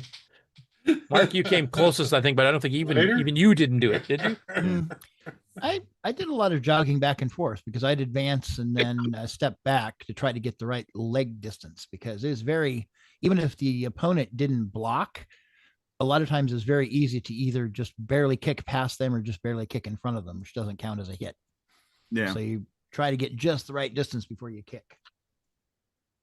So, all right. So then our other game was Pack Rat. That's it. And that's a basic game, isn't it? Yes, it is. And I'm thinking it's probably from one of the tape magazines or a magazine or something, isn't it? And I do believe that was mentioned. Okay. I guess I didn't get a chance to watch the episode. So, but the most interesting thing about it is that it seemed just as much time playing it. There was also a lot of people that were modifying it and making it more efficient in the Discord.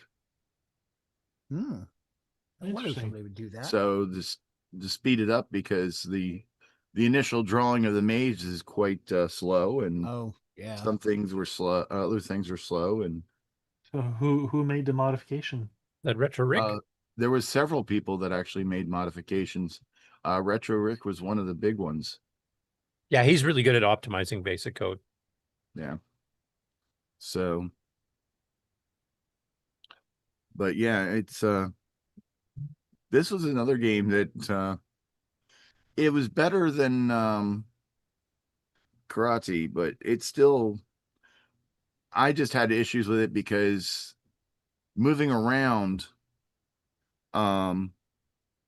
the opponent moved just as fast as you did, which made it difficult once you got past the area where you were safe from him, so to speak. It was like almost impossible to get away from him once he got to a point where it was like he was only like around a wall or something from you. I don't know if other people have. I haven't played that one so long, I don't remember. I remember it's a little bit different than Pac-Man. It looks like a Pac-Man clone at the start. Yeah, and there's no way, like, there's no power pellets or anything like that, so you can't eat or get rid of the thing. So you are at the mercy of a very fortunate maze layout for higher scores. And the maze is randomized, if I remember, too, isn't it? It's not the Yes, same every time. it's randomly generated.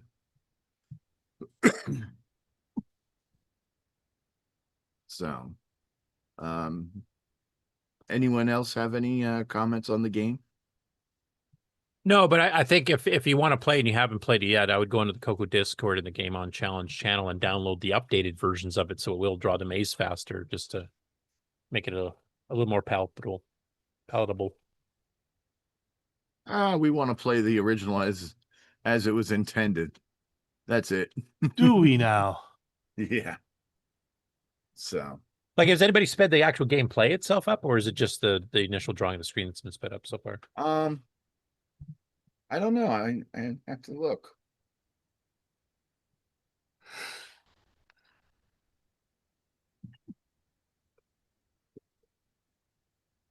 No, so we should probably show some live game footage so that people have not played the game or have not participated in the challenge and know what the heck we've been talking about.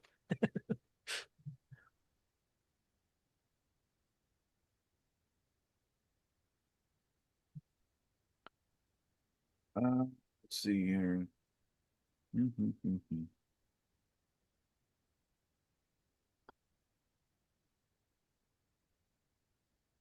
Oh, is that a Ken pick or a Sloopy pick, that game? Pack Rat? Ken picked it. That was Okay. Ken.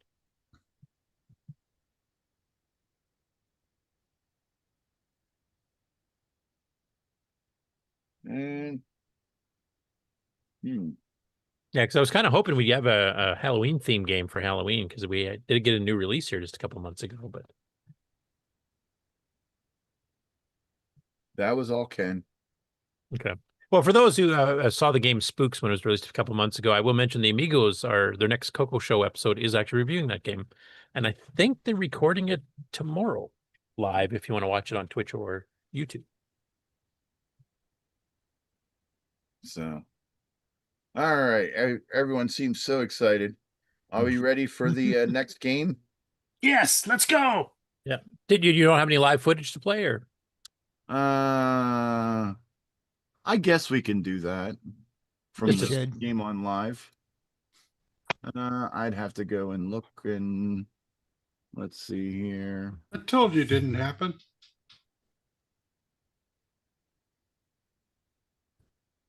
Yeah, YouTube. And when and where can one join in or watch live? They can join us Thursdays at 8 p.m. Eastern, 5 p.m. Pacific on the CoCo Discord. I looked up that specific time, but it just didn't come up.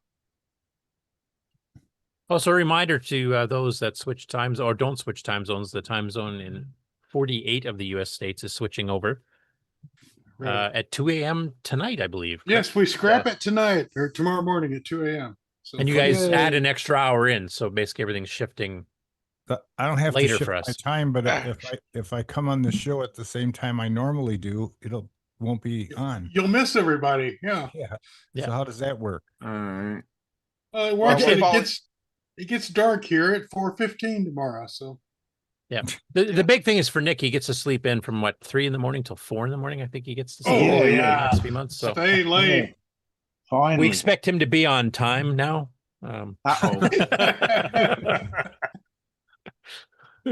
he can say sorry. Sorry will come an hour later. Yeah. All righty. There we go. I see Nick's new pinball game there. Yeah.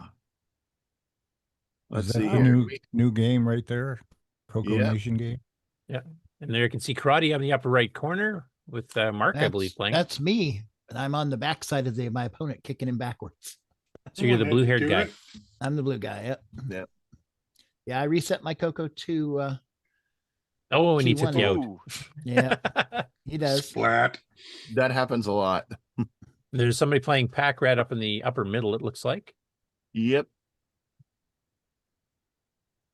I'm also All right, wearing my let's- cat.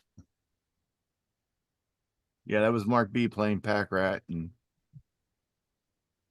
I did enough to get at least a score. Yeah, I got 1,500 right there. Then I went Yeah. after a Halloween game. yeah, there we go. I think 5 was it. No, we had 6 at one point.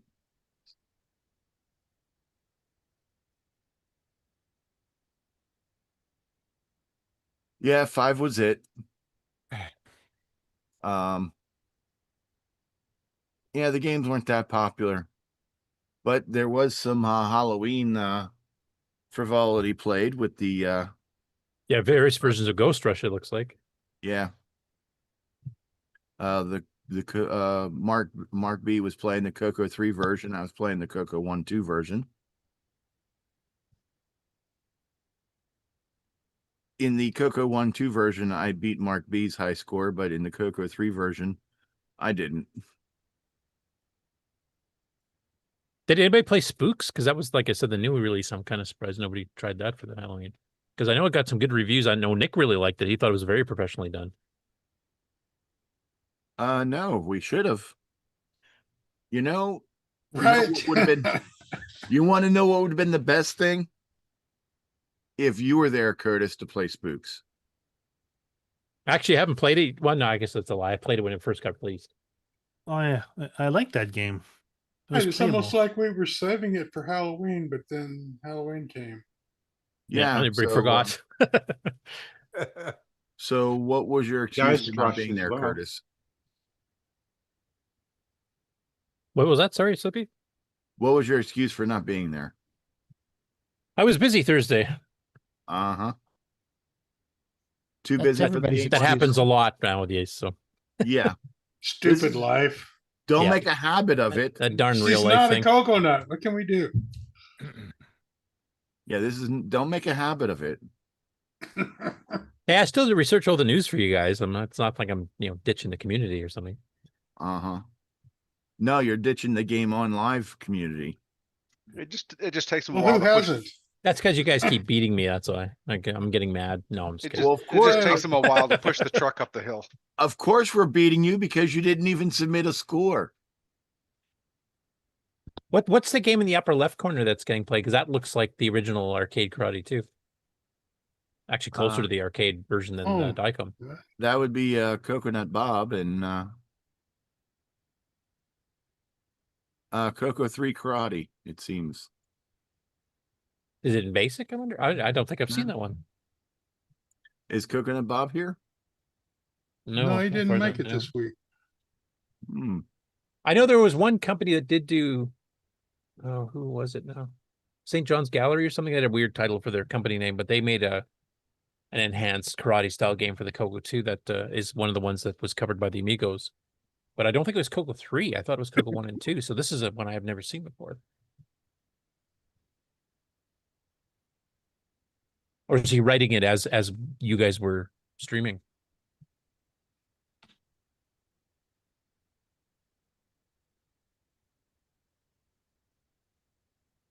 Here's the gameplay. Let's see how it looks. Yeah, definitely basic. He's using paint command stuff. He's got a mountain background that's closer to the arcade. The characters look quite similar to the arcade one, just from a quick glance. Oh, that jump is slow though. Holy cow. He's like floating on air. Right?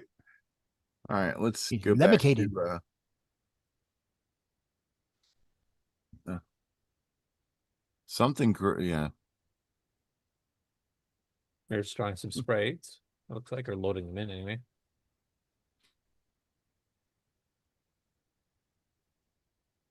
Huh. I don't think I've ever seen that one. Now I'm intrigued. What does it say there? I can't quite read it. Color Computer 3 Karate by Nigel Fredericks, 1987. Oh, that's just after the CoCo 3 was released. Get right on it. What's that copyright? Copyright 1988, Sven Software Systems. I'll have to look more into this one. I don't think I've seen it before. SYVEN.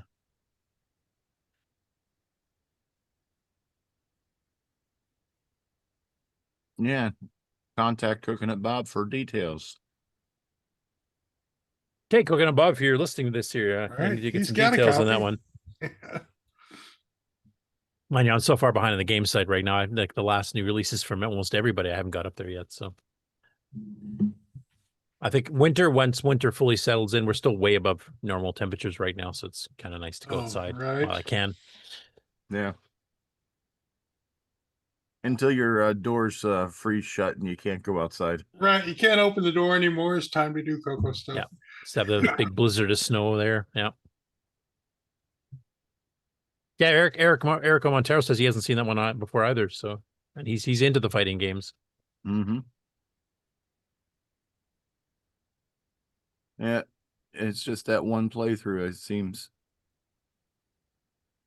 That definitely needs the Gimme X or Gimme Z triple speed poke. That would help that quite a bit. Because visually it looks nice, but it's just a little too slow.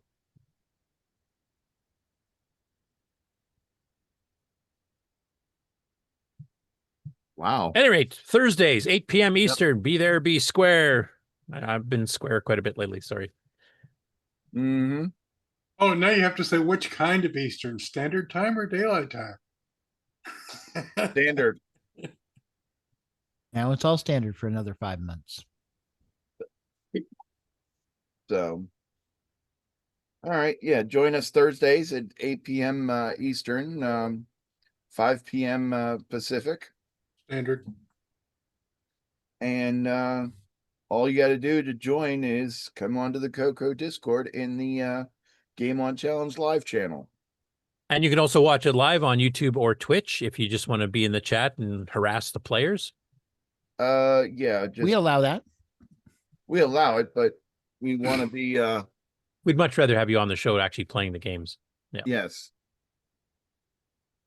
Now, which game is continuing on till next, like another week yet? That's the Pack Rat, right? Pack Rat.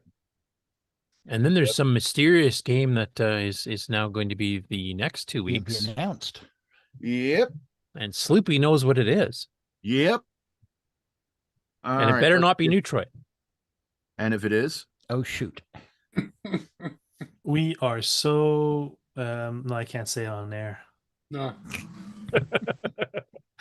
All right. We'll get to Monday. Oh, wait. Oh, welcome to Wingnut too has joined us in the interim.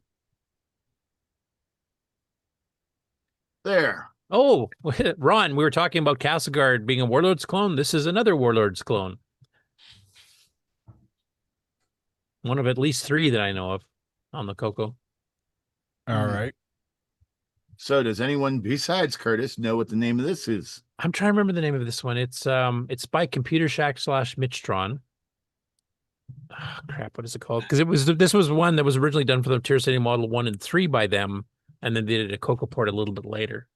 Is this like a tennis game where you bounce the ball back and forth? Yeah, you got the paddles. You move around the ways. corner of your castle, and you're trying to destroy the walls and kill the city inside. It's like Warlords. Yeah. Or Castleguard if you're used to Tandy. There's War Kings by Tom Mix is a 2-player version that does the same thing. It was an arcade game in like the 70s, mid 70s in black and white. And it was a popular one on the Atari 2600 as well. Is it Gauntlet? I was trying to remember if it's Gauntlet or Stranglehold or a Stronghold or something like that. That's it. Stronghold. Oh, did I get it right? Yep, Stronghold. Woohoo. So you More protecting useless the- trivia, I remember. Sorry, go ahead. So are you protecting the city or are you trying to kill the cities? You try to kill your opponent's cities and protect your own. Yes. Okay. Does a 2-player game? 1 or 2-player game. And the AI is kind of stupid because I've seen it block the ball into its own city. Yep, and that happens a lot. Yeah, I don't want to discuss that. It's a game. I didn't say it was a good game. While testing this game, I will not admit to how many times I did that. Yeah, that happens even on the arcade one too. That happens. Yeah. Especially with, like, here, you've got multiple balls going at once now here, you and just they wrecked actually can everything. ricochet off each other too. So they'll suddenly, you're expecting to catch it here, all of a sudden gets deflected and sneaks behind you. Change directions. And you're quickly moving to try to go get it to block it before it gets in. Then it gets in, and then it bounces off your internal walls And and you kick it immediately right hits. back into your own. Yeah, exactly. And then you just kill yourself. Yep, that's the game. Oh, there's an RGB patch for the CoCo 3. And this is one I do not have on my website either yet. Yep. It's one of the Mitch Tron Computer Shack ones I do not have there yet. And it's one of their earlier ones for the CoCo. If Nick was awake, I'd ask him if he ever played the Model 1.3 version of that, because that came out in, I think, 81 or 82. Yeah, no, I never did. No. So that's the game. And a shout out to Retro Rick for recommending it. Yeah, I'm trying to think how I'd rank the three main Warlords clones we have, which is War Kings, Castle Guard, and Stronghold. As far as closest to the arcade, I think Stronghold is definitely the leader. And gameplay-wise, yeah, I think I probably would, because the one thing I didn't like about Castle Guard's got nice graphics. It's got a bunch of the extra air artifact colors, not just the basic 4. But the controls are loosey-goosey. That's one thing I didn't like about it. It's you don't have that hard, rigid deflecting the ball. It's kind of like you carry it around and you kind of try to fling it, and it kind of goes in the wrong direction from what you move the joystick to. I always found the controls a bit odd. I'd have to say this is probably the best. If you're into the Warlords game on the arcade or from the Atari 2600, I would say this is probably the best CoCo clone. Give it a shot. You chose well. Sounds good. And I do believe that's it for the Game On Challenge this week. Unless anyone else has any questions, comments. No? All right. Oh, Back good. to you, Mark B. Okay. All right. News next. Yep. Yeah. Also, on a side note, I've got to run. I'll be lurking on and off, but. Okay. Did you want a commercial break, Mark, before we hit the news, or go straight in? Then I'll go straight in. well. Straight into your lunch. That's what it sounds like. Right? Chomp. I've got popcorn. Oh, man, do you have enough to share? Yeah, I do. Email it. Okay. When you want the latest in TRS-80, Tandy, Dragon, MC-10, and all of their hardware cousins, no matter what it takes, or where news breaks, from around the world to your nation. The CoCoNation News with L Curtis Boyle.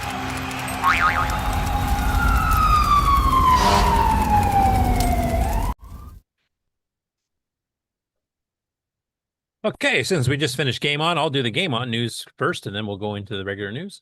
And at the end, we'll go into upcoming shows.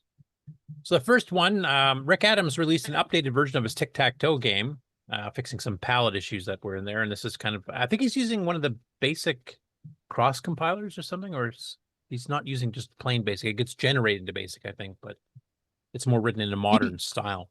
Wrote his own translator that would take like a structurable basic and turn it into extended basic, if I remember right. Okay, does he have, oh, he has basic code here. Let's see what that looks like. Well, yeah, that looks way more structured than regular basic. I don't see line numbers for one. Exactly. This kind of looks like Basic 09. Almost. That was one of his projects like 8 years ago. It looks interesting. Oh no, he cheated. Here's some line numbers. Those are probably more like it's probably for go subs and go tos and stuff. It's like Basic 09. Yeah, you can still call on them old line number label systems. So it's a CoCo 3 one, and it's basically tic-tac-toe, so it's a pretty simple game. But like you mentioned, Mark, it was basically for, I think, testing his I don't know, would you call that a basic compiler, or would you call that a cross compiler? I'm not sure what to call it. From what I remember, and this has been, like I said, many years ago, like 6 or 8 years ago, he basically wrote a front-end translator so you could write structured basic code, and then it would process it into extended basic code.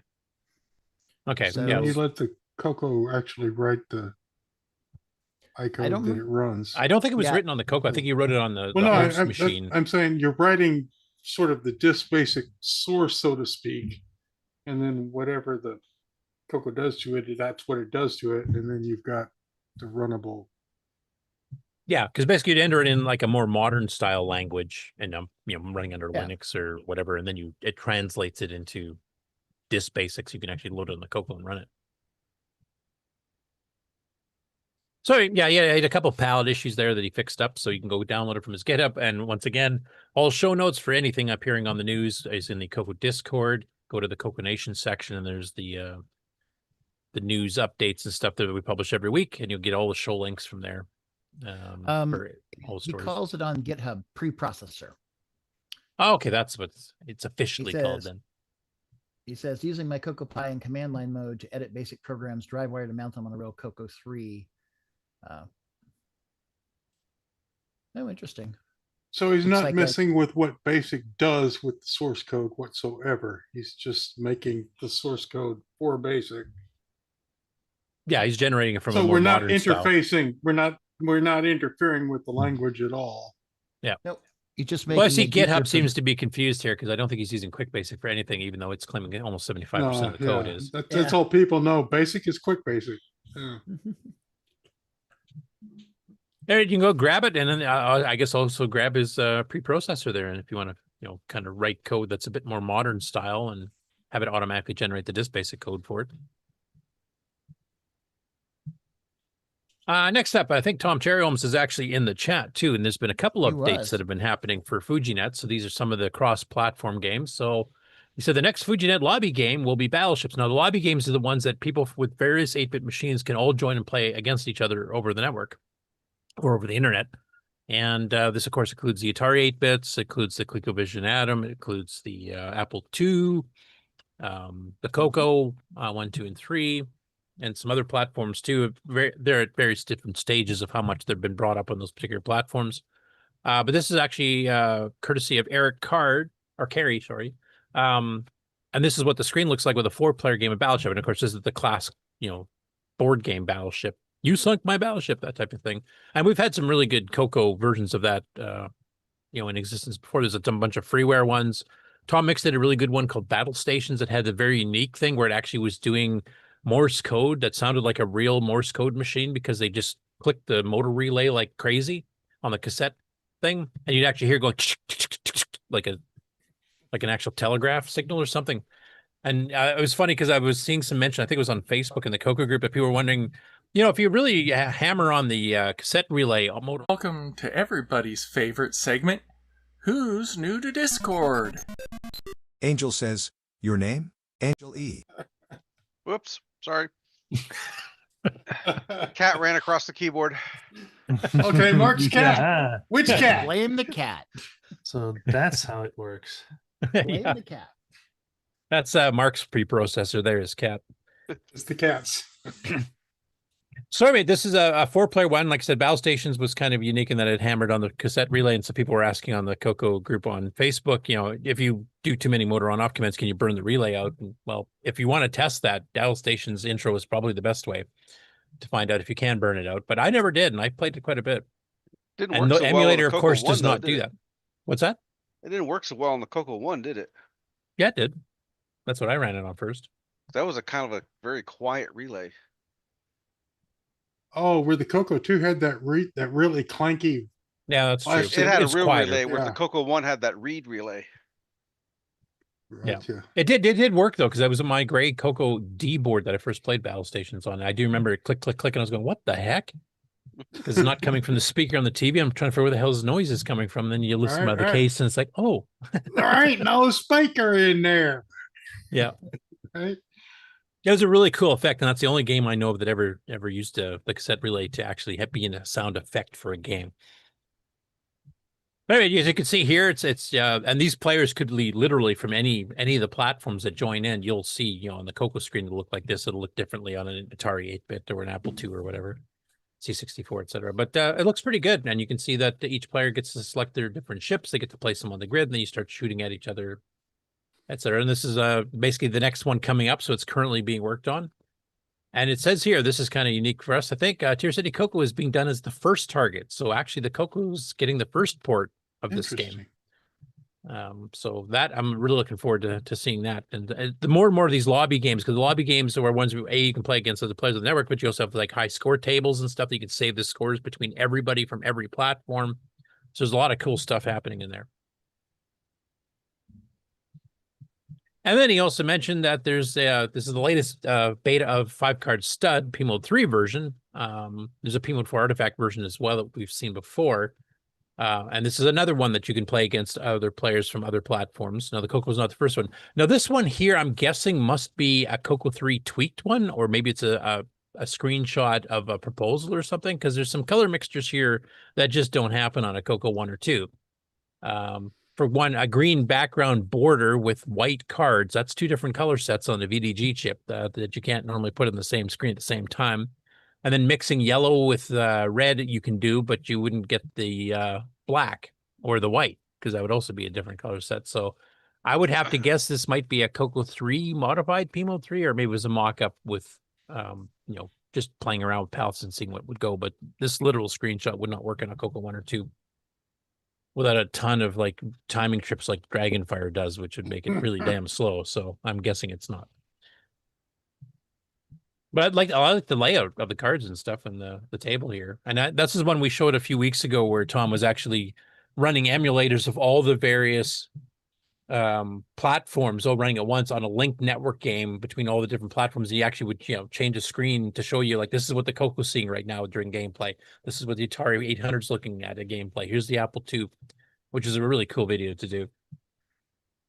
Hey, Curtis, Thomas has some comments in the chat. Yeah, I just saw that. So he says, if you run on a CoCo 3, it asks for RGB and composite and sets palette registers appropriately. So that is a CoCo 3 screenshot then. Beautiful. And it detects the machine type automatically, which is pretty easy. The ROMs pretty well tell you if you're on a CoCo 3 or not. I assume that each player who plays doesn't get to see all those cards. That means you can just cheat. You can see what the other player has. Well, if you're betting, I think in poker, don't you normally flip over the cards and you do another round of betting? And up cards, so you've still got, everyone's got a whole card left. Yeah, like you notice on all the players, but the one in the bottom middle, that one card is turned over, so you can't see it, but you can see the bottom middle, who's the active player right now. So that's the card that the opponent he knows what no one else knows. Yeah. Yeah, I'm not a huge poker player because I suck at cards, but I think it looks really good. I love the fact that he's getting all these cross-platform games with high score tables and everything else, and it's getting like all the 8-bits against each other. And you can play over the net. So yeah, definitely go check that out. The player on the bottom is you. Yeah. Right? And you're done. And the Battleship game looks really good too. I have to say that they both look really good. Next one, we have a little YouTube short from a channel called Industrial Retro Gamer I've not heard of before. So I don't know if he's just briefly, latched onto a CoCo emulator, if this is on real hardware or whatever. And he plays Space Out. Now, for some reason, and I don't know if this, I've never done a YouTube short. Is the YouTube short force you into the narrow but tall screen resolution? Yes. Yeah, You're a phone. I think they're usually phone in the portrait mode. Yeah. Okay. Well, Because in this case, it's stupid because it's cutting the sides of the screen off completely of this game. Right. So you can't actually see the game as it would actually appear, just seeing pieces of it. Probably should turn the volume down a bit here too. Yeah, you could have reduced the size of it. Yeah, and we've already seen this game recently on the Game On Challenge, actually. So yes, this one was, of course, a version of Space Invaders, and was rather infamous for having a little alien fart sounds. Yes. Next up, and Ron, you might have to pipe in on this one too. TJ Ferreira's been doing a couple of videos on, unboxing the new game from Spriteworks, Jay Mundy, and for the MC10. And this one requires the SD card reader and the 32K RAM and the extended basic ROM upgrade, like it's going all out. And he's got some pretty cool stuff in here. But earlier in the week, he was doing like an unboxing and, talking about stuff. And then Jay did a review, which we'll cover a little bit later in this too, of his unboxing video, kind of going through it. But this one here is actual gameplay. So he's actually got the joystick that was designed by Jay, and he's actually got the full game, and he's unboxed it in a different video we'll see a bit later. But this is the actual gameplay with the multiple stages. And Ron, I was wondering, have you received your copy of the box game, and have you tried it? No, I have not. Evidently, it coming from Canada. This guy may be from Canada. I don't know. Nope, he's in the States too. Oh, okay. Well, I didn't get it. But So Ron hasn't got it as far as we know. Yeah. Wink. Oh, I'm Wink. not holding anything back or anything. He's an agent. He's an agent in he has secrecy. he has a couple of interesting spots where he mentions Ron Deluxe and my pictures in the Yeah, in the manual. You're one of the agents. But you're completely unconnected and have no Yeah, relationship. we'll hit that and when we you've get to not the got any unboxing, of where he this. unboxes the whole package, including the manual and stuff. But this is actual gameplay. Oh, So for those who've not haven't seen it, this. I have not seen this yet. I saw the first part, but not this one. okay. I will warn you, his language gets colorful, especially when he's playing a game. He gets quickly frustrated, and the F-bombs start. So there may be a few of those snuck in here. I'm going to try not to do that, but just in case. But yeah, it's a multi-stage game, and I think for those who haven't caught the thing here, this new game is called U.S. Ultrix Sentinel. Us. The previous game, which was the other half of the alien invasion, that these games are sequels to each other, was them. So us versus them type thing. Thought that was cute. Makes total sense. Yeah. But this one requires the SD because it actually loads, I think the different levels of the game are actually separate file loads. So you could dedicate 32K up to, doing one whole chunk of the game type thing without having to try to fit the entire game into 32K. You can actually do 32K for stage 1, another 32K program for stage 2, etc. I think that's how it works. How much will you show? Well, I'm going to show the intro screen. I'll show you probably the first level or two. I won't show you the end. He actually, I think, won the game at the very end of the thing, or his video. So how many MC10s will fit inside the MC10 monitor? Yeah, exactly. Quite a few, I would say. Go. Light And up it on the also top auto of starts. the, Nice. Special. Let me focus in on the screen. Although I don't want to miss anything. Oh, see? They tried to destroy our world. They almost succeeded. But they made one mistake. They left some of us alive. Now it's our turn. But So I'll fast forward to some actual gameplay. There goes to some menus here. I'll just quickly show the screen. So you can get the background story here, mission briefing, which is kind of like what you need to do in the game itself. You get difficulty levels, sound check, basically credits. I think there's some people on the panel here that might be in that credit screen. Oh, yeah. Yeah. I know that you had a separate guy doing artwork too. That was mentioned there too. And then launch, which is actually going to the gameplay itself. So I'll skip all that stuff. You guys can catch on the video. This is a over 3/4 of an hour video going through it, by the way.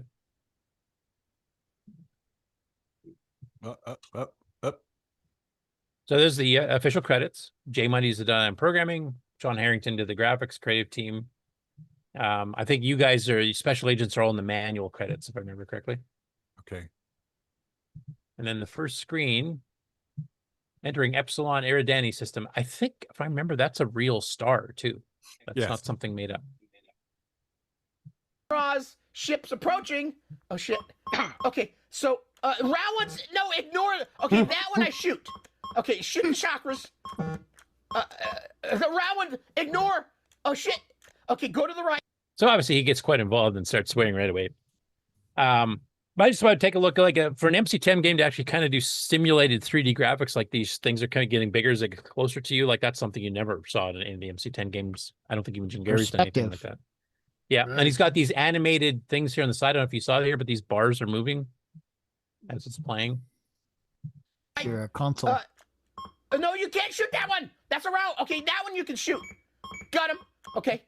So and he's got these little animations, so it's not just the main game part. And this is all written in. Yeah, it's all written in the extended, basically during Atkinson did as part of the SD card reader. But there's a few things. I've seen some effects in the game. I suspect he's got some machine language subroutines in here now, because I don't think any of you guys have programmed MC10 games using the extended basic from Darren. Has he really optimized stuff like get put buffers tremendously? Because if this is all basic, that's pretty impressive. It's actually I mean, Above some the of the CoCo. animation could be palette flips so that he gets the middle. There's no palette flips though in MC10. That's just a you can't do VDG. that. I wish Okay. Jay would come on the show. We'd ask him Right. questions. This would be a good CoCoTech or something. I don't Yeah. know. Let's go see. I can't remember. 'Cause this is interesting. Yeah, I don't know MC10, so Yeah, it's just a Just raw a good 6847 basically that you can't even access more than 3K. You can't even page flip. Let's make it page flip. Down. I need to shoot the son of a bees weasel. So, but Bees weasel. approaching bees combat weasel. perimeter. Hey, that's a Ground new one. forces. I thought it said digested, but detected. Okay, so left or right. So he's auto shooting, but I gotta wait when the shields are down. Oh, that shield's down. Shoot him! Shoot him! Got him. Okay, so now I'm guessing I let the auto. Okay, shoot the middle guy. Shoot the middle guy. Got him. Okay, I got him. Get this one. He's shooting at me. So he was shooting me because the shield went down. Now let's hit this bastard. One more click. Hey, that's like the second level. There's other levels too, but there's one thing with some scrolling that happens at the beginning of one of the levels. I wanted to see if I can find it. It really looks to me like there's. Maybe I can't find it right now, but I think I would suspect there might be some ML subroutines in here because there was definitely some animations that are a bit beyond what I would think Basic could do on the MC10. well, especially if you can't do just color changes, there's got to be. Yeah, I mean, you something can switch the going color sets like the green, yellow, blue, red versus the but not buff, quote like unquote in little bits. Yeah, It's the whole like screen. explosion stuff. He flickers between like a lot of It's the CoCo-based same as on the programs do that. CoCo 1 and 2. Yeah, yeah, two color-based color sets. You got the pastel set, excuse me, and the more useful set here. Right. I wish I could find this stupid thing. There's definitely like a scrolling graphic thing that looked really impressive. Is it on the original title screen? So you watched the whole thing, didn't you? Yeah, I did. Yeah, this just got released yesterday, if I remember correctly. Yeah. So, hey, if you want a good game review of it, this is the video to go check out. Check in the show notes under the game on or the gaming section news. The actual development stuff is in the main part of the news for the MC10, and that's where he's going through the unboxing and stuff, which we'll get to a little bit later in the show. Anyway, yeah, it looks really good. It definitely looks like it's a more complex game with more features in it than the original one that he released a couple years ago. And it is a sequel, so if you have both, they actually play right into each other. The story continues, basically.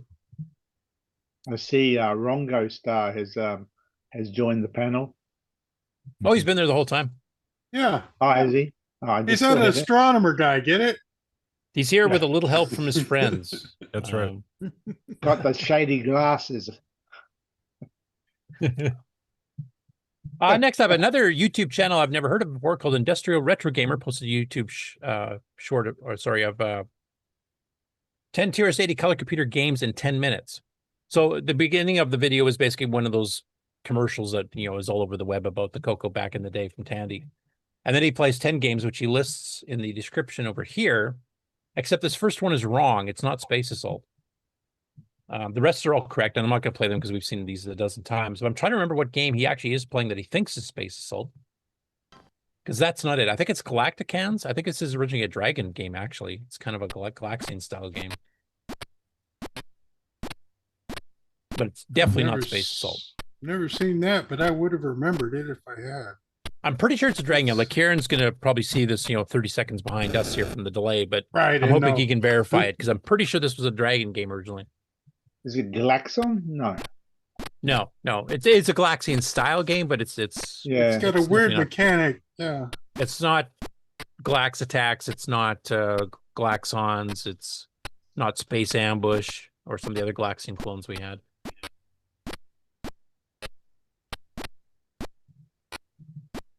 Anyway, he goes through. It is about a minute each. Yeah, Galacticans is his guess too, so I'm guessing that is the right one. That's what I think it is too, because I have played that before, and I'm pretty sure that is what it is. But yeah, it's definitely not Space Assault. But it was kind of cool to see him go through and do 10 different things here. And Nick, since you're here, we might as well announce to the world here that you've been busy on HIO. Yeah, I've been getting rid of my my previous sales webpage and going across to the HIO. So one by one, I've been adding all my games to the website, and I've got 2 more to do, and it's done. So here you can purchase any of my purchasable games, or even download the my older ones, which I've got as free. So and it's good for me because it means, well, good for everyone in that if you want to purchase, you can purchase straight away and you download straight away. There's no delay as such. Nice. So it's easier for the buyer. It's easier for me. And of course, Yeah, about the this only is- downside, I think, is that you were one of the first people in the modern era to actually, ship games in professional packaging, like DVD jewel cases. Yeah, and I have artwork, and that's gone now. Well, but you had yeah, problems. well- Like, I think your supplier actually had quit doing it, or yeah, something. they seem to stop doing small quantities anymore. Right. And, You have to find a vanity thing, but for now you can still get the stuff. I did find another one, but then I thought, well, I've got to go into that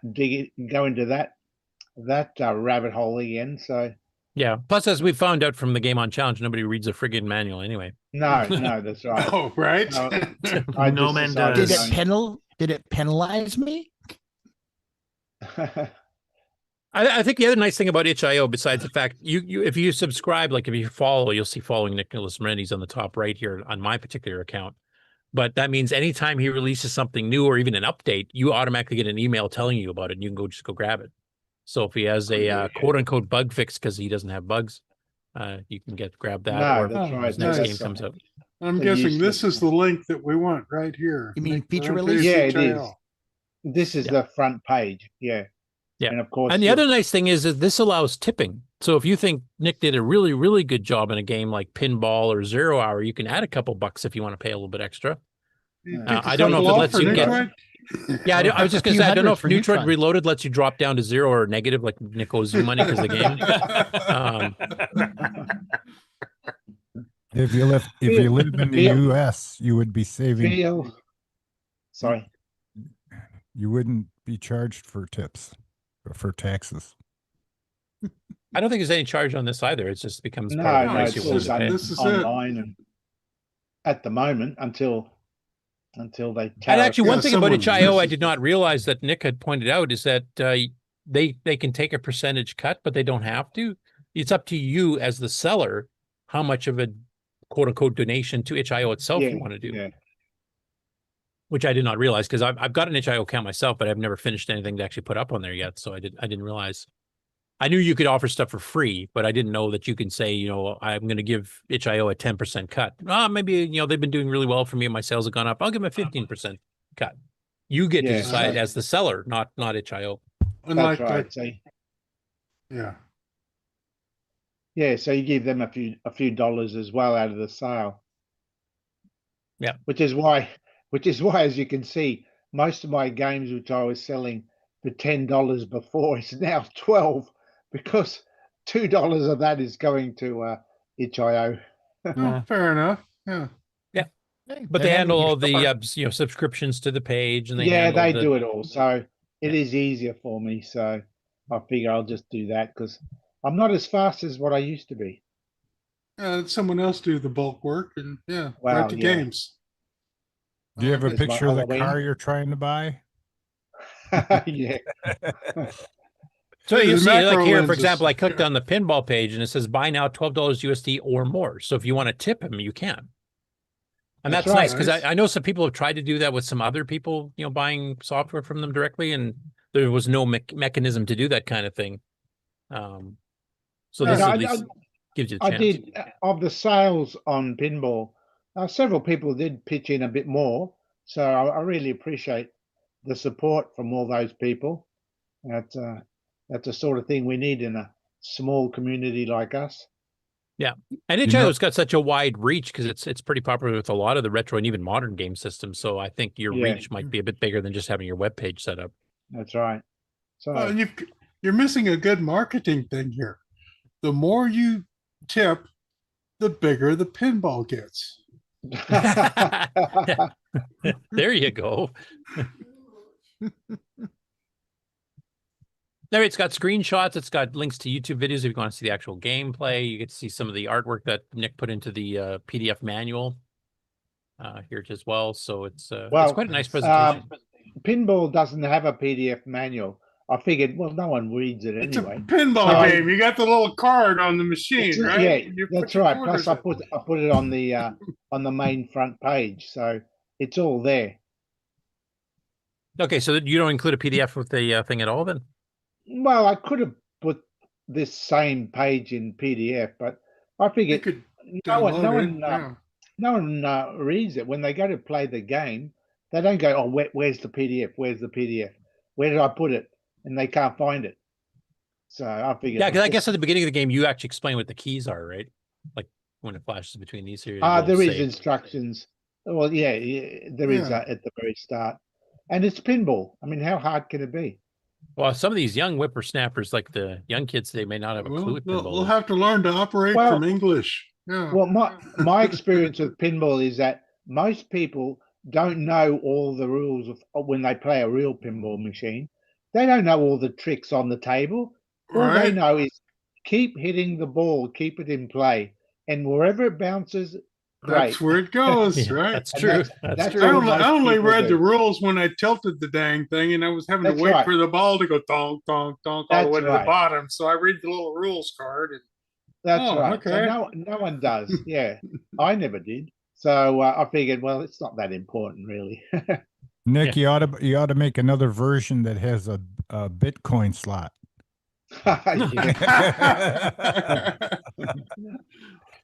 Bitcoin mine from a CoCo. Yeah. It'll take a while, but we. Now, Nick, are you going to offer a bundle thing too, where they can get all your games one shot if they're new to the community type thing and want to get caught up? Well, that would be cool. I could do that. Yeah, The virtual box set, as it were. Yeah, the whole lot. But is a download like the? Well, download. You know, for whatever, $50 gets you the whole lot type thing. You know, whatever. Right. Download may take 2 days. Mind you, it may take a while. Mind you, this itch.io, you can just click on things and it downloads fairly quickly. Yeah, instantly. this can just take nothing. Yeah, yeah, it's very quick anyway. But anyway, I figured I'll get all the games up there. Like I said, I've got only 2 more to do, and then that's all my games. I think. Which 2 are left? You have a update. Do a refresh on your page. Oh, did you just upload one? I did while you were talking. Yeah. Didn't come through yet. Oh yeah. Cosmic Ambush is there. Yeah. Okay. So there's 2 more: Pac-Man and Gatecrasher. Okay. But are you selling any of your Model 1 games? No, I haven't got those on there, and there hasn't been really people going out and buying them. And they'll probably be, well, they are. They're all free anyway. So maybe I'll put a box under there that shows, you know, click here to download all my Model 1 games. Yeah, and that was a question I had for you earlier this week. Actually, was are you planning on shutting down your original webpage? But you're not, because you actually have, you know, the history of the game development and stuff. Yeah, my archive site will stay. It's the site I had for my, basically the equivalent of this. I just thought this is better than mine, so I'll get rid of mine and make this the new sales page. Yeah, But so you've always link to got this the from option. Yeah. Your main archive site will then link to this if you want to purchase something, but you'll still have the history of development. Yeah, I'll still have the archive site because that's got a lot of other information as well about the development of things. And you still have the option to back up should HIO explode tomorrow or something. Wow. Yeah. You can redo all this again from your existing archive site. It looks very professional. Nice looking site there. Yeah. Well, HIO actually has some of that in there, so that helps. And of course, Nick does really good games, which really helps too. Right. And I wanted them to all be colorful. Anyone who comes here to look at CoCo games sees lots of color. That's why it's called games. That's why it's called a color computer. You remember when the color TV first came out? You know, they had a lot of shows like Star Trek that were all full of color, so you could tell, you know, All right. bright Yeah. colors. All right, Yeah. if you've not gotten any of Nick's games yet, you can get the free ones there, and I think it allows you to donate money even for a free one, doesn't it? Like if somebody wanted to chip in I a couple don't bucks. think so. I didn't can't put an remember. option in there. I think if gotta you do click on that. the link, it just downloads it straight away. Okay. Yeah, I know and- Paul and I've- Shoemaker forced his to all be free because he doesn't want to charge for them. Yeah. So I've got mine to be free. The free games are free. You just click and it just downloads it. It Yeah, like doesn't these last ask ones for here: anything. Cosmic Ambush, Space Intruders, Rupert Rhythm, Yes, Don't see, Deliver, I've written Metroid the word 2015. free there so that it's clear which ones are free. So there's 2 more to add to that, and that's done. But Neutroid doesn't pay anything. Well, Neutroid Reloaded pays, but Neutroid 2015. Well, no, it doesn't pay you anything to download it. I see should what you be, yeah, that should, that's right. That should be a negative. You should get a complimentary pinball with your Neutroid. Oh, there you just to go. cleanse the Download palate a Neutroid bit, enough you know. times and you get pinball for free. We pay you to buy this game. Yeah. There's a business model. All right, yeah, definitely go check that out. You can go to nicholasmarentes.itch.io. If you're already on itch.io, you can probably just do a search for CoCo Games or something like that. I'm pretty sure he'd show up along with a bunch of other developers. If you type my last name into the search, Marentes, I know that brings up all my games. Yeah, and the I other think ones, if you do CoCo, Yeah, if doesn't you- it search for all CoCo games? I'm not sure. It was a bit weird. See, I get all these other weird things. Yeah, well, there's so much the title of the that's game not has the word Cocos, CoCo yeah. in it. Yeah, there's the word CoCo is not just in CoCo games. It has nothing, to do with Tandy. Okay, so let's try TRS-80 color, maybe. I know I've done this before and found them. TRS-80, try TRS-80.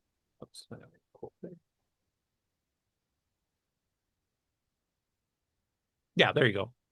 So now you've got stuff by Evan Wright. You've got stuff by Jim Gary or Erico or Paul Shoemaker. And here's that Spooks None of game we were mine. just talking about. Yep. None of my games there, though. Yeah, probably has to do with what search criteria you did. I don't know. Yeah, you Here's gotta his play them, with the your search original terms. MC10 game that we just talked about, the sequel. Trash 80 Rogue. Oh, yeah, for the TRS-80 Model 1 and 3. That's kind of cool. I didn't know that existed. Here's one of Jim Gary's 10-liners and some more Jim Gary stuff.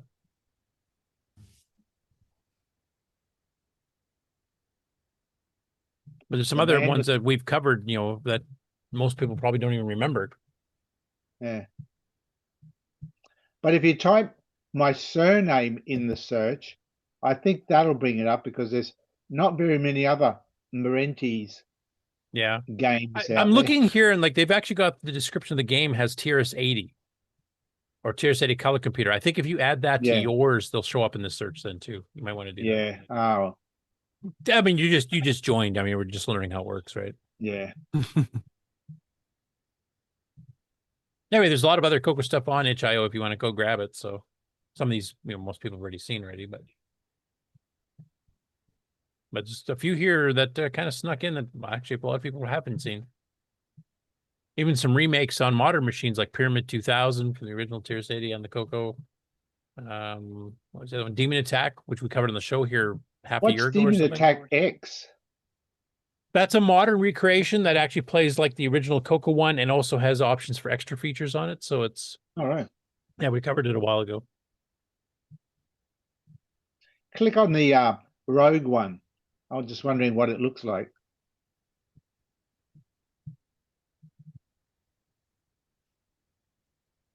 Yep.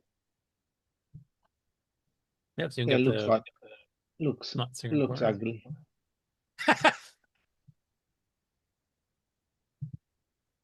All right. Definitely go check it out. Nick's game has been on sale now for what, about a week and a half, 2 weeks? The newest one? About almost 2. Yeah. And feel free to add as many zeros at the end of the tipping that you wish. Ooh. In fact, Nick would prefer if your zero key is stuck on your keyboard. And make sure you've got but make sure the first digit is not a 0. Not a 0. Okay, so 1.00000000000. Well, it can be in binary, right? Well, I put a negative in front of it, so you owe me money. Oh, There's a secret to ordering new tread. Uh-oh.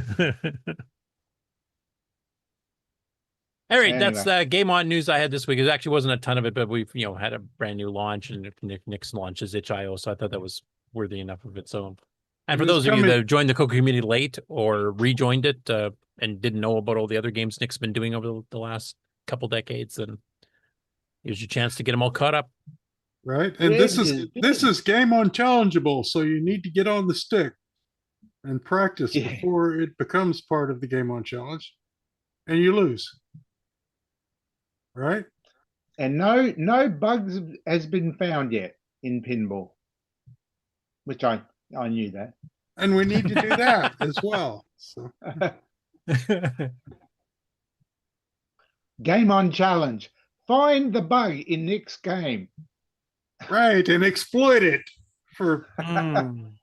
Dr. Ted might find it. High level. What do you win? He did actually.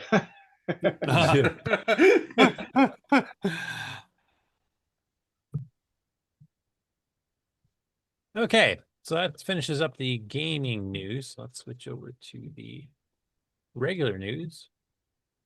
There's one I'm going to put a little bit at the head of the dragon just on purpose because it's more of something I have to read out, even though it does have a web page kind of attached to it.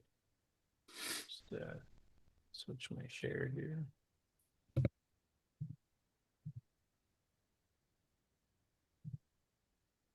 Okay, you guys should be seeing CoCoVGA.com, which of course is a CoCo 1 and 2 project for getting much better, cleaner output and extended features like a 64x32 programmable character sets, etc. that Brendan Donahue did for the CoCo, which has not been on sale for quite some time because some of the chips, as have been mentioned by Richard and others, kind of started disappearing. So he actually sent me a direct email here to give me a bit of an update. He said, "Hey, Curtis, there's been various pieces of misinformation floating around on Facebook about CoCoVGA, and I was hoping to pass along some info to share on CoCoNation. I've been working with Mark Marlette, so of course Cloud9, since last year on getting CoCoVGA into production again. The FPGAs are available. Unfortunately, Mark had to recreate the board design. Now that we have a working pre-production board, Mark is preparing his pick-and-place robot to build a batch for me, which is great news because there's been a lot of demand on it. I think even Brendan had mentioned he had over 100 back orders or something like that, because it's been out of production for a couple of years now.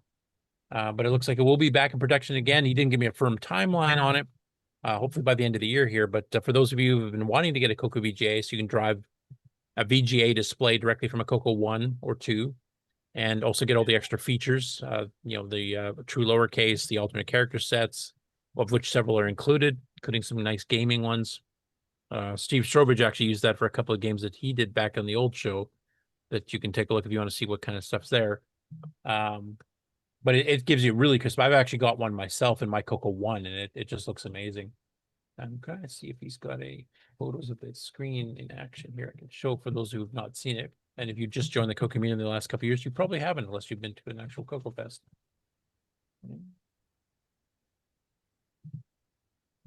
I can't zoom that up for a quick second. Anyway, it's really crisp and clean, just plugs into VGA and gives you a lot of extra features. It's almost like getting a CoCo 2.5. Next up, we hop over to the Dragon news. And the first one is actually Kieran Anscombe. This is something we teased, I think, last week or the week before. He's been doing a blog about his experience with chroma video output for the Dragon, and Kieran's actually in the chat. And he can probably explain this a hell of a lot better than I could. And as you can see here, he's been adding to it as he goes. So he's got the introduction of what he's dealing with here, and then his 2 experiments using it. And I'll just read a little bit of the introduction, and Karen, feel free to chime in on the chat here with any further details you want, or a nice summary. So the Dragon's video output has always been a bit naff. I love that expression. And various people have looked into ways of sorting them out. Probably the most successful to intercept is the VDG, quantize its outputs, and convert to RGB. But I wondered if we could generate composite video in a different way. And given that both LM1899Ns and 4.433 megahertz crystals are getting harder to find, it would be nice to have a bit of future proofing. Assuming you can get the other side of the collapse with loads of composite video monitors lying around. And then he starts going into details with experimental PCB and stuff here. Experiment number 1, he actually does some color tests here using some of the semi-graphics to make sure the colors are coming out correctly. And then he's got some here using the PAL mixing test screen using Pierra Serrazin's test graphics. This image exercises the alternate line color mixing of PAL to produce more colors than the base PAL technically supports. And I believe, Nick, you did this on the PAL version of the original Donut Dilemma for the CoCo too, didn't you? So you can see here, when you do this mixing vertically, like more used to doing artifact colors than NTSC horizontally based, like every odd pixel might be blue and every even one is red. And if you put certain ones together, you get these, kind of yellows and stuff here, but it's vertical that gives you the controllable colors on PAL. And as you can see here, they actually look pretty good. Some of them you can see a bit of striping, some of them look pretty solid. And you actually get, I think your Donut Dilemma had what, 6 colors I think you used? Yeah, 2 extras, red and blue. Yeah, and that was on the palette color set that normally has white, cyan, magenta, and orange. The Fujinet screen. Yeah. Okay, so just going to catch up on the chat here. 60 says that this is replacing the chroma generation part of the LM1889/MC1372 using modern parts. It's a nice little analog project for me, basically, and it seems to work. I haven't tested the second bit yet. And experiment 2, just starting here, he's got some next steps, some stuff he's planning on doing, including shifting the PAL logic to CPLD, controlling it for 50 or 60 hertz selection, and potentially allowing selection between PAL 1, or is it I'm not sure, NTSC and PAL M, which PAL M, I think that was used in South America, like Brazil and stuff, wasn't it? It was kind of a different PAL, or was that maybe different Brazil European used countries? PAL M. Okay. So if you want to keep up on that project, you can just, kind of link this particular page here. And as he adds in more here, you'll be getting more index entries here, kind of covering the project as he goes. I wonder if it'll be possible to do a video inversion. What do you mean? Like to invert the video, the colors. So black is white, white is black type thing. Since he's playing with chromas and all that, I thought maybe there's some trick he can do at that level to invert the video. So what happens to the colors in the middle? Well, you probably get some sort of equal color inversion as well. We hope. It's like a red and blue would be swapped, and a purple and green would be swapped, and yeah, I don't know exactly, but I'd assume there'd be some inversion. But I'm more interested in the P mode 4. You can get rid of the white border on a P mode 4 screen. Or you could just get a CoCo 3 and just program the gimme. Oh yeah, true. I know. Yeah, well, that's what I did. Well, yeah, easy. By the way, 60's kind of responding to you there. He says, tricky. Black and white both have no color component. No, I know. That's why we're paying him the big bucks. Right? He needs his own HIO page, damn it. Tip him well.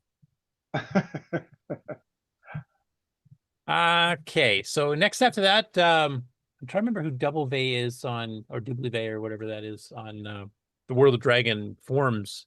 Real name is. That could be Julian or maybe John Whitworth or something. I'm not even sure. I hate aliases. But anyway, he's the person that's recreating the Dragon 200E lowercase daughter board, which I think was a commercial product back in the day, and he's kind of gone through a couple iterations here of making this. And basically, it's these are updated board designs for adding lowercase to the Dragon with the daughter board, including screenshots with the Dragon 64 with the upgrade actually installed. And as you can see here, you still get your semi-graphics and the high bit characters, but now you've got uppercase, lowercase, and a whole bunch of European characters, including some that you probably could use for gamey type stuff. Right. What we need is something where the extra ROM is actually RAM, so you can then just program. In. Oh, make your own characters. Yeah. And I will mention again, the CoCo VGA that's coming back out has that. That's already in there. Yeah. In fact, there's pre-programmed gaming. 'Cause I think there's a Pac-Man one and a Space Invaders one, like that's are right. included, and then you can just make your own too. There's a really good fantasy adventure one that kind of looked like an Ultima style tile set too. Yeah.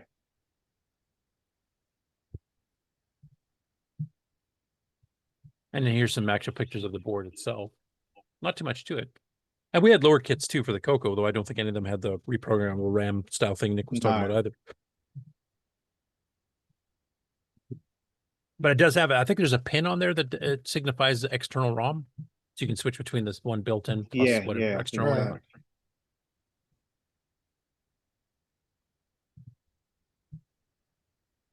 Okay, Julian Brown's here. Is not a total result, but progress. My ever-helpful assistant has been building up a set of boards, and this is the PAL video board running on the Rev 3 Dragon. Clearly something is wrong, but it is not the video board itself. He's currently summing a SAM ×8. That's the SAM doubler with some extra features too, if I remember correctly. 60 probably remembers better than I do. Clearly, to bypass the whole SAM RAM subsystem, but I reckon it is just a plain old ROM fail. DRAM is tested and working. So it's actually generating a video signal. It's actually generating, proper characters from the VDGs. So right. Its source data is garbage. Oh, he's got an update in the comments here. It turns out it was a Duff 74LS138. Although that saga is ongoing, but now he's actually got it producing actual output. Nice. And then we have a pair of videos from a guy named Russ McGowan. And the background history on him is he had a Dragon pretty close to the launch date as a kid back in '82. And he, kind of has discovered the XWAR emulator written by Kieran. And he goes through the 2 videos here. So the first one is kind of going through and setting up XWAR itself and, some of the parameters you can do and actually getting it up and running with the ROMs, etc. Plays a little bit of Chucky Egg as a quick test. I don't have the volume quite set up. Now, I'll on the next video, I'll have a wee look and I'll let you get access to all of these games. Okay. He actually goes to like the config file a little bit and shows you some of the more common things to change there. And then he kind of did a follow-up video a day later, first steps, where we actually does a little bit of programming basic, loads in multiple games to try them out, how to load programs in on the XOR emulator, etc. too.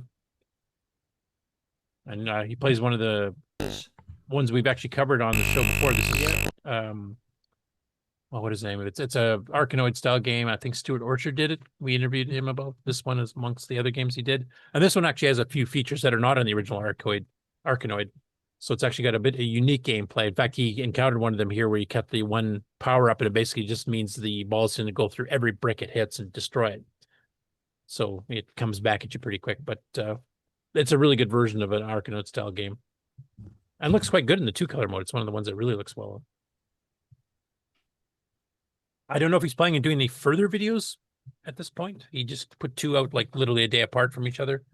But he's definitely got some nostalgia going for the Dragon 32 he had back as a kid and back in 1982.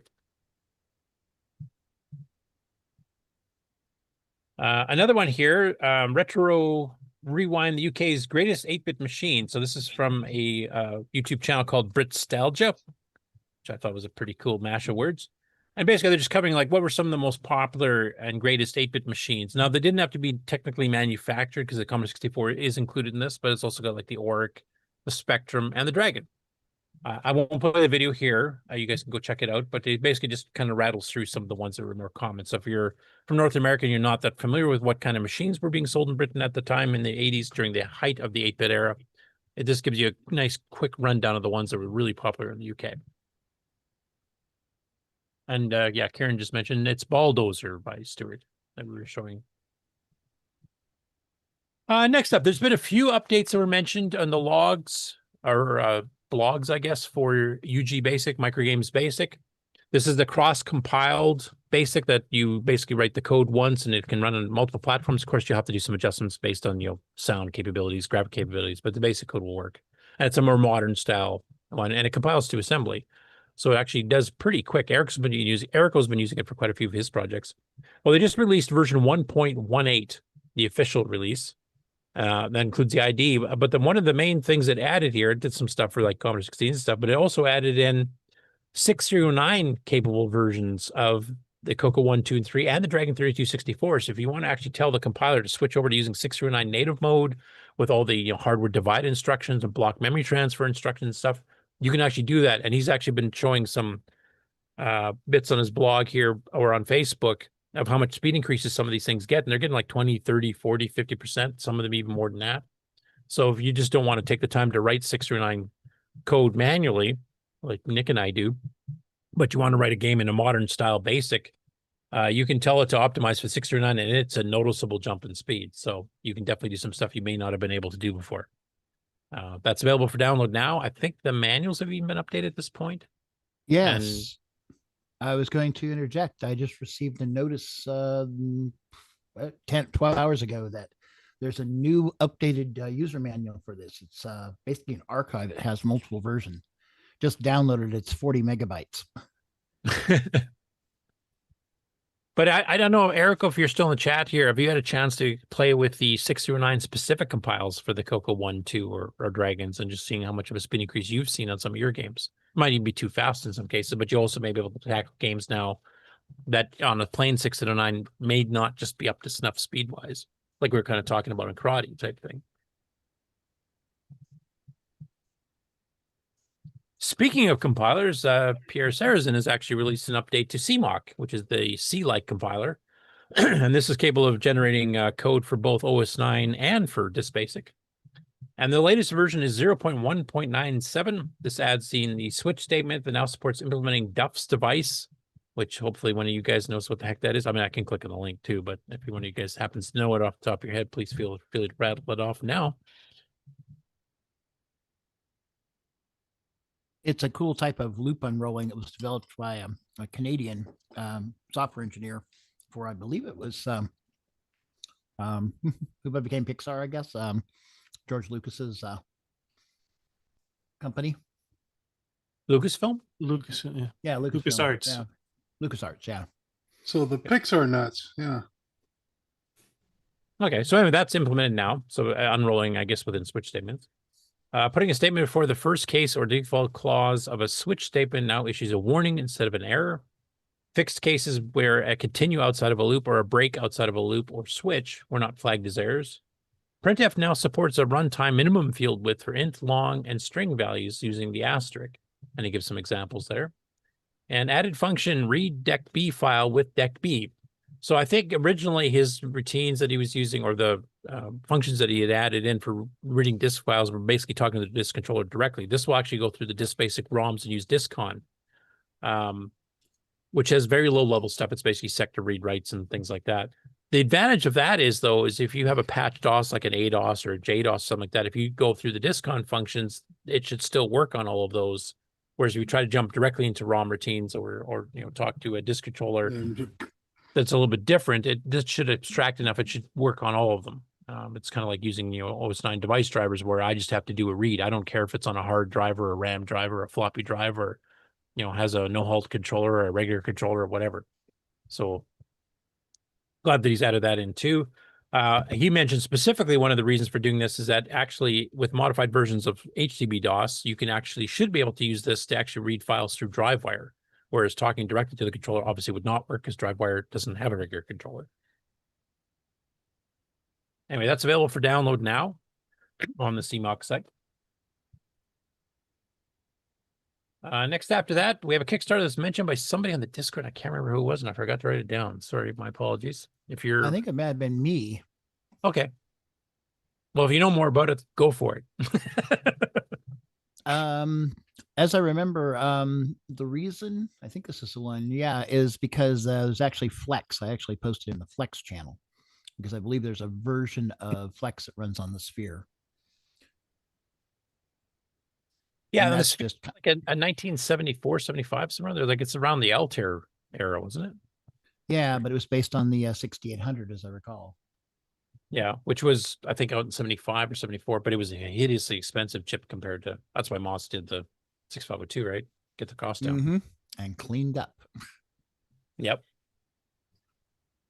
So it's actually a Kickstarter, and it kind of goes through history, but it also is like you said, it's trying to, basically reconstruct it. And Flex could run on it if you have a disk controller with it, because Flex started on the 6800.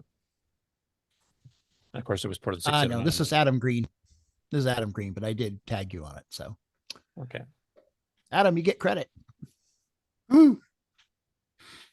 Anyway, the nice thing about this Kickstarter page is even if you're not don't want to support the Kickstarter, he does have the complete history of Sphere kind of in here with pictures and everything. So it's actually kind of just interesting from a historical perspective, even if you're not interested in the project itself. Oops. This is cool. It's a name I vaguely remember, but I haven't. Yeah, I remember like Creative Computing or Byte had ads for these way back in the 70s. Anyway, it's pretty cool just for the historical. Like I'd recommend go read this whole little history on it because it's a Motorola based computer. What year did this come out? 75 was it? Yeah, Yep. way back. Is that before the Altair? It's right along the same line. Or the IMSA. Oh yeah, they were fine. You can see what they were competing with. Yeah, here it Southwest says here technical products and well, far ahead of its competitors in 1975, and when it was delivered as an all-in-one PC, Sphere's manufacturing operations and cash flow lagged immediately behind. The company collapsed so quickly it was nearly erased from the collective memory of that period. Right. But it was a good idea. Yeah, but this was out a full year before the original, or a couple years ahead of the Apple II, I guess, because that came out in 77, right? And the Apple I came out the same year. 76. 76. Right. Yeah. The Apple I or the Apple II? Apple I came out in 76. Okay, so this is a year ahead of the Apple I then. Yeah. Yeah, you have to remember that the 6501 and 6502 were developed after the 6800 came out. And this is based on it was ex-Motorola employees that kind of split off and formed it too. So, but in this time frame, the 68 anything was a $300 chip, and the 65 anything was a $30 chip. $20.25. You really had to want that 6800. You know, what's really silly about it is there were 8 engineers that left Motorola. Chuck Peddle is the main one, and he came after the development of the 6800, but he worked on some of the peripheral chips. I think like the 6820, if I remember right. Anyway, he went around and did presentations for Motorola, and pretty much everybody, all these control company systems, they said, that's great, but we can't do a $300 chip. We need something like 1/10 that. And he came back to Motorola and said, they love it, but it's too expensive. Yeah. And so that's why the engineers left after they tried moving them from Arizona to Texas. They went to MOS Technologies in Pennsylvania, and then basically developed a 6800 killer that they sold for 1/10 the cost. Worked. Yeah, exactly. I just want to mention a comment from James Jones, who worked for Microware back in the day. He says, "Oh my God, I think a professor I studied with at OU had a Sphere." Right? I mean, that was probably the cheap way to do Motorola, even though I'm sure the sticker shock would be quite extreme nowadays. Yeah. I mean, otherwise you need a gimmicks or something, and look at the price those brought, or Southwest Technical Products. Yeah, well, they were, it was still all the Altair 100 bus kind of idea. Yeah, the S100 or S50 or whatever the heck it was back then. And this was just an all-in-one, and you didn't have to do that. So I was really interested in this now that I remember it. As a kid who would never have anything like this anywhere close. But if I had the money. Yeah. But the fact that he's making a 350-page book and stuff on this here, I mean, I didn't know too much about the Sphere. I do remember it being advertised briefly, probably in the earliest bites. We started getting them at school. Maybe it was Creative Computing. I can't remember, one of the two. But that was back before I knew the difference between Motorola and MOS and all that stuff. It's just like, to me, a computer was a computer. Right. Next up, Wayne Campbell, I believe, is still in the chat too. Actually met up with Retro Islander on Discord. Apparently this was recorded as a live stream on Discord. It's an hour and a half. And it's kind of talking about his decompilers, Basic 09, because he's had 2 versions that he's had out before. One was called Decom, and then a later one was called Decode, and they're both included in an EOU, but he's working on a new version because there's a few bugs in each of them. So it doesn't quite perfectly, especially on variable declarations, do everything exactly right. And he's kind of working on rewriting it again to see if we can actually eliminate all these issues. And there's not a ton of them. It actually does pretty good. I've actually rewritten some games and stuff for EOU specifically using his decompilers if the source code's been lost. Floyd Ressler also, did some updates to GemQuest and stuff based on decompiled source using Wayne's utilities. So basically, he's going through and kind of discussing some of the inner workings of Basic 09, parts that he does know, parts he doesn't know, working on the decompiler, the new version, version 3, I guess we'll call it, itself. And it's if you're into technical deep dives on Basic 09, this is actually pretty cool video to watch. And he's been actually making some pretty good progress. But if you follow him on Discord in the Basic 09 channel, he's been giving us updates, multiple times a week of where his decompiler utilities are going. And he's been making pretty good progress. So way to go, Wayne. Isn't it strange that Tandy released a white MPI of the old computer styling? That was to match the 64K color computer. Yeah. I wonder if they were designing that also for the deluxe at the time. That's quite possible. Yeah, very possible. Could be, yeah. The white case, but the old case, yeah. Because in 83, when they announced the CoCo 2s and the 64K CoCo, which was a full-size white case, that was actually out, I think, about 2 months before the CoCo 2s actually came on the market. They'd announced them all at the same time, but the CoCo 2 at that time was 16K standard or 16K extended.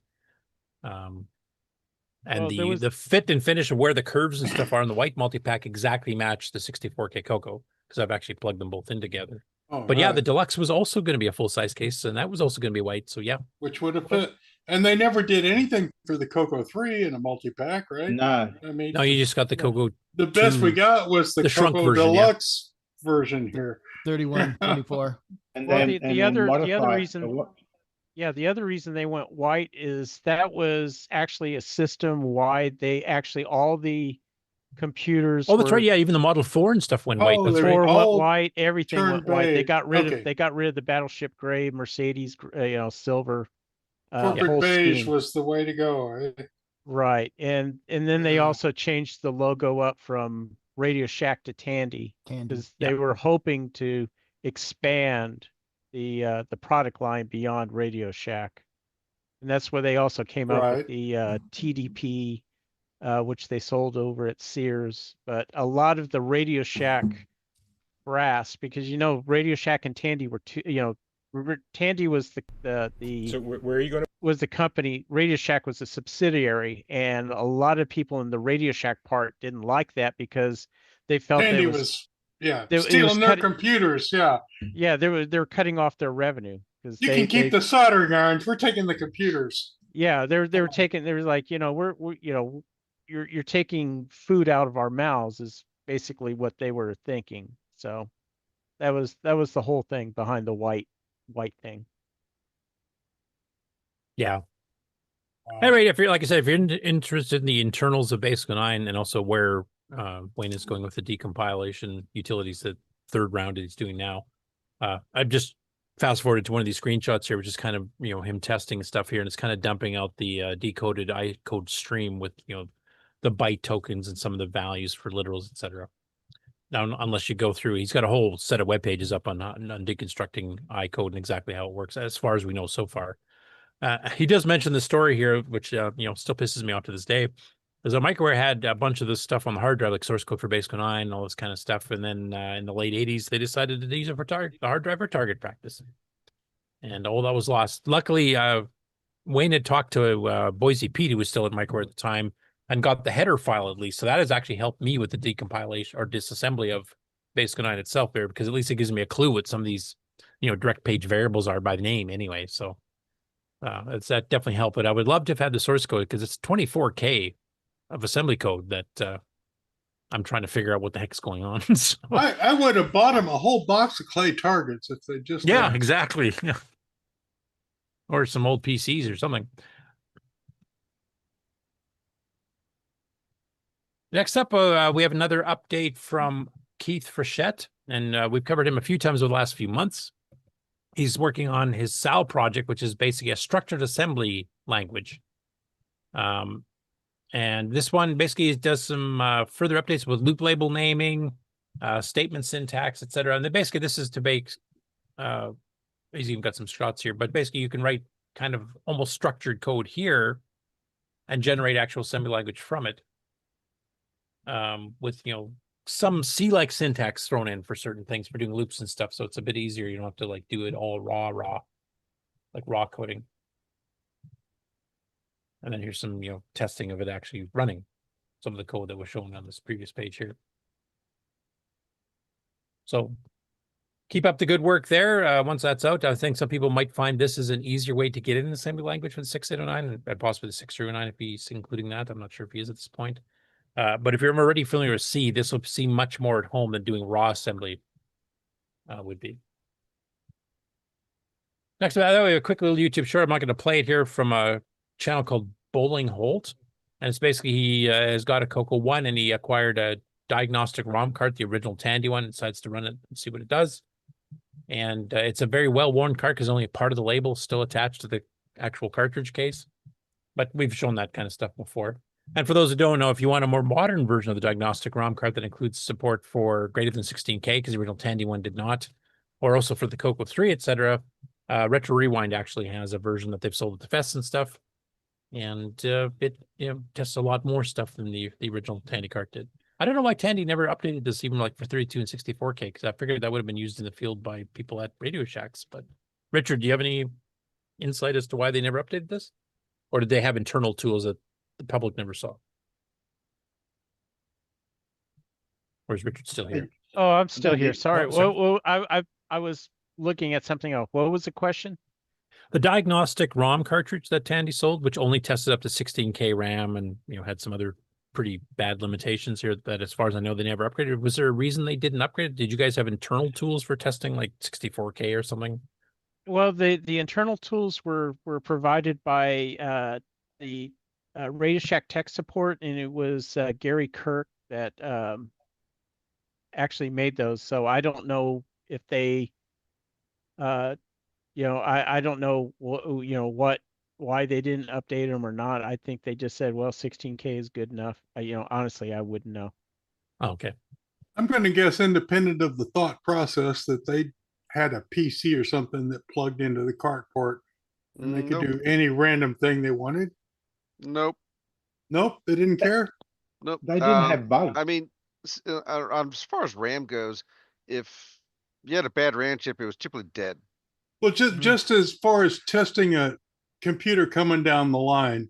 Well, plug a ROM in the side of it. Do you just plug some kind of test port in the side of it? And... yeah, I don't know about the factory, but in the field, we didn't really see many CoCos for service.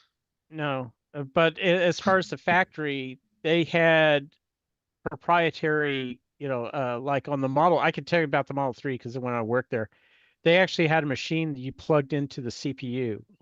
They take the CPU out and they had a function tester. And it did everything. It did everything. So yeah, they Dragon had a factory tester as well. Right. So, but none of that stuff made it outside the, It was only in the quaint old days where you actually tested a computer with its own CPU and some kind of right. So this was basically assembly line testing when you're pulling the boards right off, and the stuff out in the field just use this cart. Well, like on the model, I can tell you about the Model. The Model 3, what they did is they checked for static shorts. They had a static short tester. Then they had a function test sorter. They would then put all the chips in, and the CPU and everything. And they had a stress test. I've never seen that out in the field. Okay, that heated up all the PIAs and stuff to see if and they had it in a little enclosure. It was it was this plexiglass thing. It was kind of ingenious. They would run it for about 2 to 4 hours. When those were good, then they would put them in the machine. Then they did the same stress test, and they ran that usually 12 hours, and then they would ship them out. Okay, that's a good bit of history. I didn't know a lot of that. I used to hate those days, plugging stuff into a big cabinet with heat lights. Yep. And then taking it all back out again, and then plugging in more stuff into the same cabinet. Better than having it fail in the field. Yeah, well, not for my forehead. It was sunburnt. but the boards, they had like in little slots, and then they had the little connectors. They had a little selector for the video, little twist things, or circle, whatever selector. But the enclosure was made with plywood, and then they had plexiglass as the enclosure. I mean, it wasn't anything fancy. And they also did a pot test to make sure it was UL listed, for the make sure the ground was properly grounded. Right. And like I said, after that, then they pack it up and ship it out. And they did, on the Model 3s, they did about 500 per day per shift, at peak production. And these were just the cassette. These were not the disk drives. No disk drives, no nothing. Now they did check that we had a port tester. We plugged it into the little port, and I remember those because I actually built one of those. I had to use wire wrap. That was probably the biggest nightmare. It took me about a month to build. I love wire wrap. Yep. Okay, next up, we've got Alan Huffman on a Sub-Etha software blog, who's been going into a whole series of blog articles on interfacing assembly with BASIC via the def user command in Extended BASIC. There's a primitive USR version you can use with straight color BASIC, but it's definitely more expanded in Extended BASIC. And this is now up to part 7 he's got published, and there's a part 8 still coming. So this is like part 3. I think we covered the parts 1 and 2 earlier. I won't go into the details here because it's an ongoing thing. And he's been working with William Astle and a few other people that have, I can't remember the other guy's name, but he'd really gone through the def user routines. I think even above and beyond what the spectral disassembly books actually did. He's got a lot more of a better explanation of it there. So Alan's been kind of experimenting with that. And yeah, it looks like he's been getting pretty good at it. This was also actually started by a comment by Erico, who's actually in the chat as well, about doing a quote-unquote transparent character. So you could define, say, I don't know, the exclamation mark as being transparent. So if you printed a string on the screen, any place you had an exclamation mark in the string you're printing would just leave the character that's already on the screen alone. It would just kind of skip over it. So it's quote-unquote transparent. And this started the whole thing where Alan wants to interface into the basic ROMs and kind of steal the routine so we can add that functionality and then return back to regular BASIC to be processed normally. So it just becomes part of the BASIC language. And of course, this was the foundation of a whole bunch of utilities and stuff that would do the exact same thing.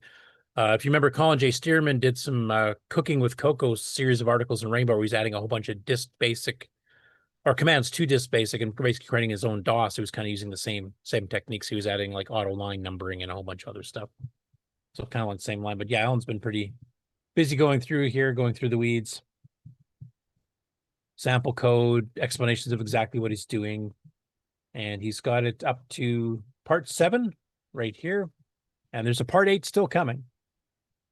Sean Connor, that's the person that was doing some of the other ones here. And then go through the different ways you can interface with BASIC and assembly language between each other. Straight exec, the old, standard USR command from the original color BASIC, and then the def user and multiple USR commands. You have multiple functions defined in Extended BASIC, I think up to 10.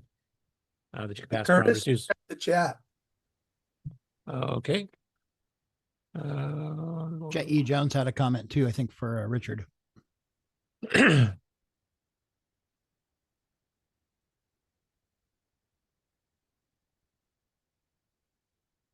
Okay, so Eric was mentioning he wants to try the 639 compiler in BASIC. Excellent. I need one of those from James Jones. How much additional hardware do you need to test all this stuff? E.g. an actual printer? I'm assuming that's about the diagnostic card. And then Eric Montero, Alan rocks. I got some secret project based on what he achieved. I'm sure you guys will enjoy it. Ooh. And you're not going to say anything about it, are you? Not yet. And William Astle, Lost Wizard, helped a lot on the whole idea. He's a real wizard. That is absolutely true. And of course, the creator of LWASM, LW Tools. So yeah, you can go through this and all the various ways of interfacing, the advantages, disadvantages of each, sample code and how to do it, and more to come still. Next up from a YouTube channel called Microcomputer Memory, and Erico may know about this too, is actually a whole video for 8 minutes about the CP400 Color 2, which is, of course, one of the Brazilian CoCo clones, the second version of the particular one. The original one had a chiclet-style keyboard. This has a more of a Spectrum style keyboard, but it is a CoCo 1 and 2 clone, basically. And auto translate does work on this one. So I'll play just a little bit of the clip here. Basically, it's going through some gameplay demos and stuff, which actually included a bit of a rare game from Adventure International called Eliminator, which is one game that was totally different on every platform it was ported to.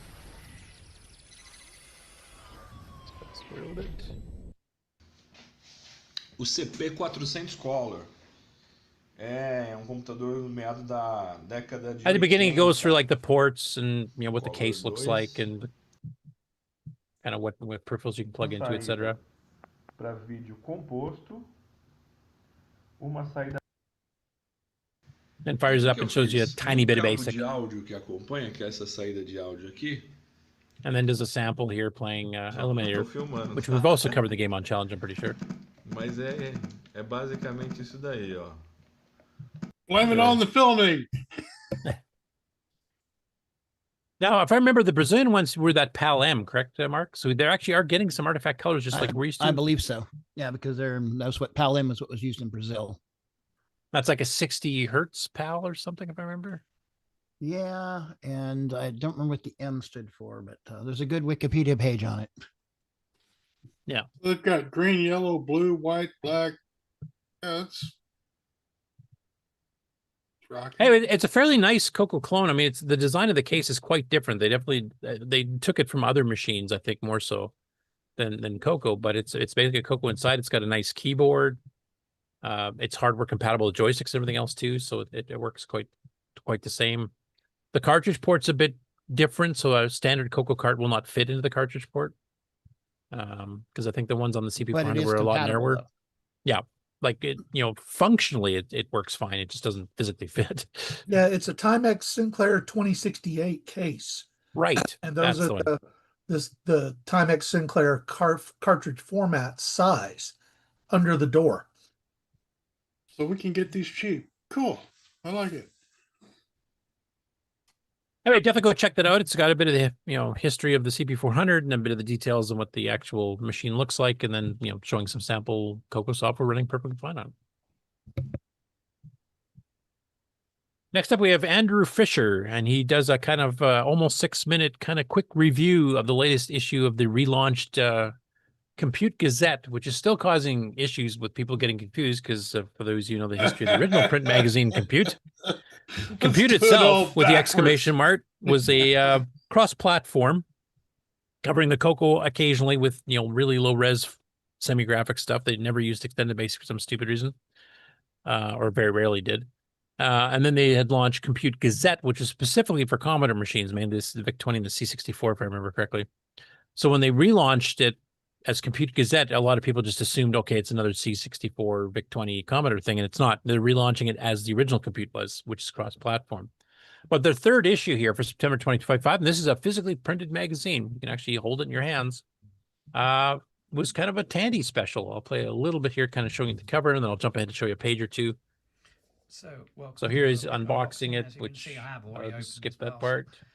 And have a look, because we have Compute Gazette issue 3, September. And there you can see the cover story is the timeless legacy of Tandy computers, and there's actually some stuff written by some of the people in the CoCo community and the broader TRS-80 community in there. There's your table of contents.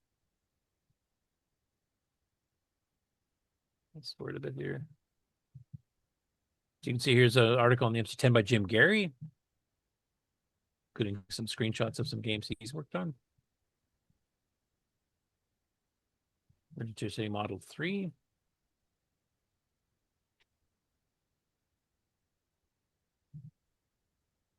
There's a CoCo. And I think this is Tom Cherryholmes. They're talking about Fujinet, so he's showing some of the same game being played on multiple 8-bit machines across Fujinet type thing. So there's a CoCo 1 late F port by the looks of it, and the VIC-20 or C64. You Commodore people can let me know. Maybe the particular issue 3 here actually had a lot of TRS-80 and Tandy computers in general, but a fair bit on MC-10 and CoCo as well. So it's kind of a good issue if you want to jump into it.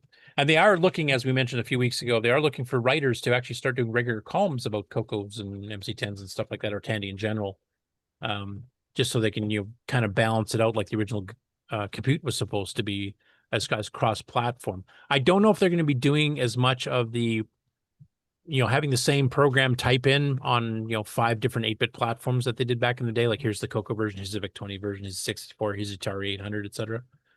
Though that'd be kind of cool, especially if they actually learn how to use Extended Basic, which the original magazine just Never did back in the day. And we got the CoCo 3 in there now too. You could do, or you throw in Basic 9 and Nitrous 9 if you wanted to as well. TRS-80 Retro programming returns for the first time for a while for a video.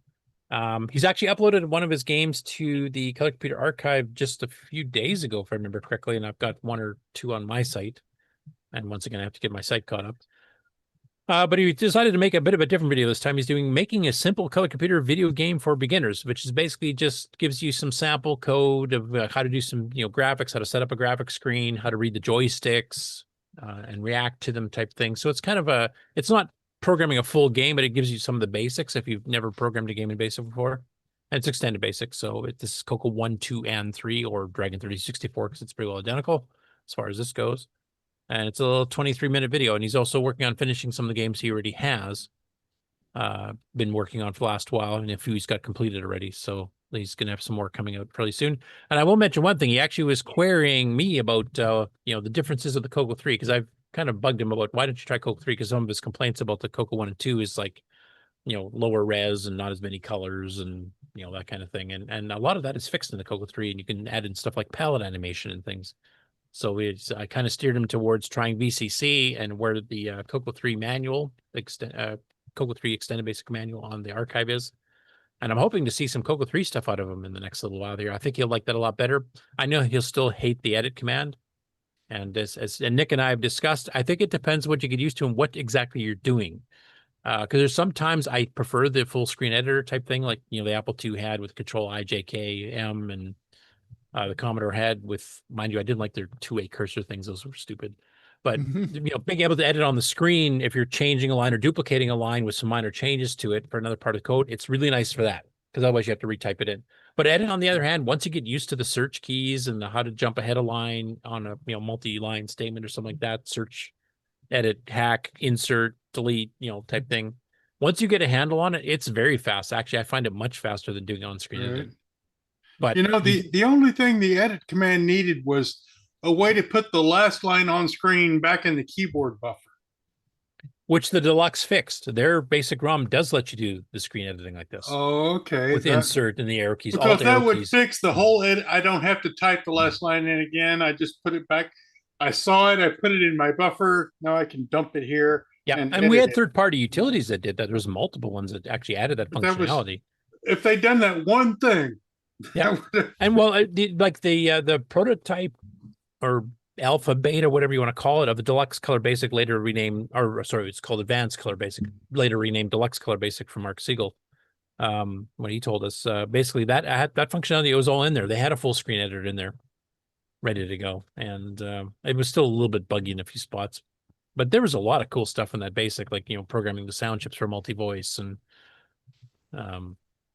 I can't remember all the things on there, but it's really too bad that machine did not make it to market.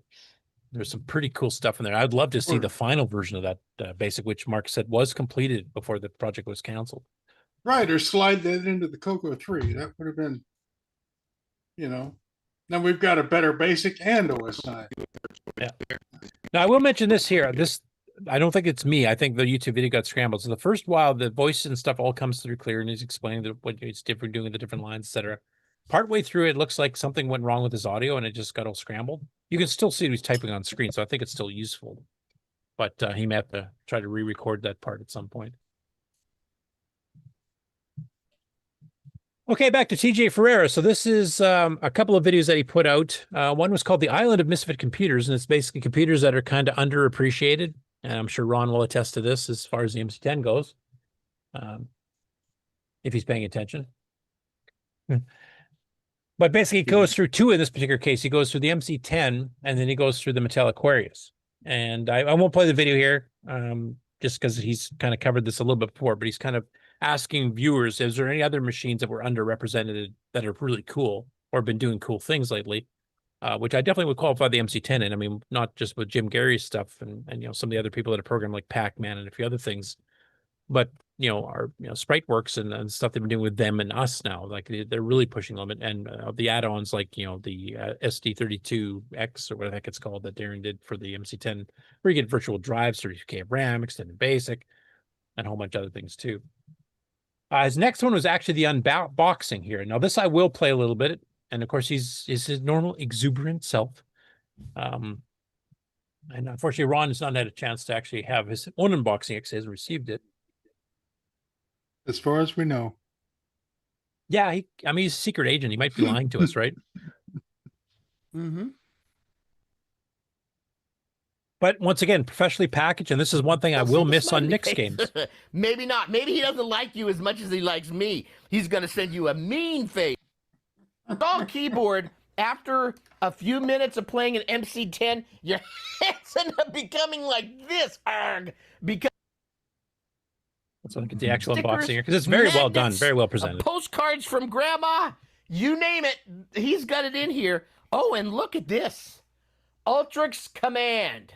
This is like the Supreme. Is that something that comes out? Is that just a box top? It doesn't come out. But so maybe it's just a box insert. I don't want to rip this. It looks like it's. I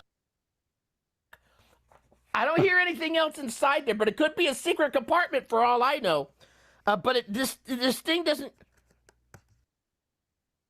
play on your MC10. And then there's people like Jay that make brand new, never heard of before games for a computer you may or may not love. I don't know if you do or not, but you should be tickled pink if you're into MC10 that somebody like Jay is making these. Yeah, so you have like a little poster, full color poster. This looks tedious. Ultrix Sentinel. Okay. We did it last time. So too. let's put. Yeah, no, he's excellent at at packaging and stuff there. No, see that might not be I'm thinking the user manual's in I'd here. really love to see this guy at Christmas. I don't want to. This has got to just be. He does do like Christmas a videos. He secret has in the box past. top. That's what that is. Okay, so he goes through and he reads the manual and stuff ready there too. to So unleash holy. Anyway, it's a nice unboxing video because it shows that even on a machine that is fairly obscure like the MC10, the fact that you can actually go out and do the packaging. And like I said a little bit earlier here, that's one thing I will miss with Nick being on itch.io, because that experience is gone now. And for collectors in particular, I'm not a collector per se. I'd rather just have the software. I don't need to have the physical versions of stuff, but it is kind of cool. Like I do have some of Nick's games up here and a few others like John Strong's, that come in DVD jewel cases and with an SD card with a label, full color label on it, full color instructions, etc. Which Nick, I have read. Yeah, right. Oh, you have seen me play the game. Okay. Anyway, yeah, it was really nice seeing that, and I really like the fact that Jay Mundy's been doing this, and he's actually kind of caught the MC10 bug a little bit because he's done some of these for other more obscure systems in the past, and now he's cranked out like 2 MC10 games just a couple years apart as part of a broad story that actually covers both of them. It's a continuing story, as I mentioned earlier. So that was really cool. And then this was an interesting one. So Jay Mundy, the Spriteworks guy that programmed this, actually did a reaction video to TJ's reaction video to the unboxing. Yeah. So he's actually reviewing TJ opening it up and taking a look at it here. That's a full hour long, and he did this last time with the S1 as well. Or with them, I should say. I won't play any clip from that here, but definitely it's an entertaining watch there. It's he kind of critiques TJ and reacting to TJ's reactions to what he finds in the box. So it's kind of like Inception for reviews, I guess. So anyway, that's all I got for the regular news. So I'm just going to go straight into the upcoming shows, and we'll get those out of the way here, and that should be the end of the show unless something surprising has happened I haven't seen yet. So let me share this. We're extending the concept beyond last week to include the future. Okay, so upcoming shows. There's a few that went by here recently that are now finished, so the show list is going to be a little bit shorter with one addition that I'm sure Mark is really familiar with. The first one coming up here is the Vernon, BC Retro Mania, which is happening November the 8th. So literally next weekend. showing off various retro computers, and you can see a little bit of there. It's not just computers though; it's collectibles, antiques, gaming, art, clothing, coins, just basically a whole bunch of stuff. This is one I'm hoping Ken might get a chance to go to, because I think they had one last year we mentioned, but nobody from our community got a chance to actually go to it. So I'd be kind of curious what it looks like. It's in the same province he's in. It's not near Vancouver per se. It's a bit of a drive, so I don't know if he's up to it or not. And from what somebody was mentioning earlier, it sounds like he's ill right now. I think Sloopy had mentioned. So get better, Ken, if that is true. Next up after that, swinging over the pond into the UK, is the Retro Computer Festival, which is being held November 15th to 16th at Cambridge in the UK. I think the same venue as last year. The theme for this year is gaming, so that should be a lot of fun for people, and the Dragon definitely has some pretty darn good games. This particular page I'm showing you, if you're watching the live stream, is just the ordering of tickets and what you want to do there for what age category you're in. For just one of the days. There's actually 2 days, and you get a bundle price on that too. But you can get family with multiple adults or single adults. You get concession if you want to get fed, and then you have single adult and single child as well. And there's a bunch of ordering stuff here you can actually go through. Some of the people that are actually exhibiting, etc. I know we've got some footage from it last year and it looked like a heck of a lot of fun. And this is a cross-platform. It's kind of their equivalent of VCF, just about. And it's, of course, at the Cambridge Center for Computing History. So there's a whole museum of historical computer stuff you get to see at the exact same time. And if I remember, you're only a couple blocks from the Museum of Technology, which gets into stuff like steam engines and trains and stuff. So you get a lot of historical pre-computer era stuff there too of technology. So that you could make it into an entire weekend, or maybe even a week of going through all this stuff all in the same area within walking distance. Next up, we have Retro SC. This is, of course, the annual retro show in Brazil, in Florianopolis, I believe it's called. And Erico is actually going to be at that one, as he has been. He's going to try to live stream. He said basically the Wi-Fi should be in pretty good shape again, and it streamed not too bad. We had a bit of hiccups, but I mean, there was quite a few people there, as you might have seen from pictures. But he actually snuck me in a little bit of a message that isn't on the website yet, which is the schedule for the show. So I will read that out, because he said I can read it out loud on the show here, even though it's not been officially released, though they are going to be expecting to have some videos and stuff. They're going to be really pushing hard to promote the show now as it's getting closer and closer. And this is in November 15th, so it's just a few weeks away. And basically 9 o'clock is events start. 10 o'clock in the morning is Pocket Fighter Tournament. 10:30 is a speed run with Matthias Furtado, aka Fierce of Super Mario World. 11 o'clock is Super Bomberman Tournament. 12 is a Frostbite Tournament. You notice a theme here. There's a lot of tournaments with games. 1 o'clock is the band DOS 8 EOS 128 bits. It kind of sounds like a bit like the Stop Bits, I guess, type of thing. Right. I have no idea who's in the band, but 2 o'clock in the afternoon is a talk on the retro scene in Brazil in general, which hopefully the CP400 and some of the other CoCo clones like Codemex, etc. will make a showing at. 2:30 in the afternoon is a talk on Games Care, Project Sega Neptune, which I don't have a clue anything about. So Eric, if you want to pipe something in the chat, let me know. 3 o'clock is the Quiz Gamer. So that's kind of a live quiz. We've done that at CoCo Fest before. And I think Tandy Assembly also has quizzes and stuff too. 4 o'clock is the cosplay tournament. So if you're into cosplay, you got some stuff to do there as well. 6 o'clock is Street Fighter 2 tournament, kind of going along with the theme of karate from earlier, that, some of the fighter games. And then at 7 o'clock is the event closure. So basically it runs for 10 hours. And once again, it's near a beach. It's near the coast. So if you want to convince a significant other to go to a retro computer show, just tell them you're going to a beach in Brazil. And then it's not off for 10 hours. Something happened to your mic there. Yeah, I just saw that. Just a sec here. Yeah, you just stomped on your cable again, didn't you?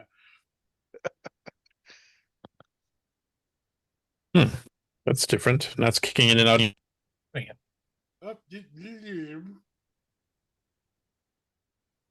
can you hear? Okay, there. It's that USB connector is getting kind of loosey goosey, I guess. Next up after that is the World of Commodore, December 6th and 7th, Mississauga, Ontario, at the Admiral Inn. We've covered this show in previous years. Retro Rewind's one of the sponsors, so Frank's usually there. He actually has CoCo SDCs and stuff for sale at the show. So if you're in the area and you want to pick one up, or the extended diagnostic ROM card, the new CoCo SDC 2 might even be available by the time the show is out. And that's one with a lot of enhanced capabilities that Darren and Frank have been working on. At the very least, I'm sure he'll be showing it off. So they might want to go to the show just for that. And of course, the Super Pet, which was designed in Canada, adds a 609 and OSINE level 1 to a pet. So all of a sudden, it's kind of a kissing cousin of the CoCo.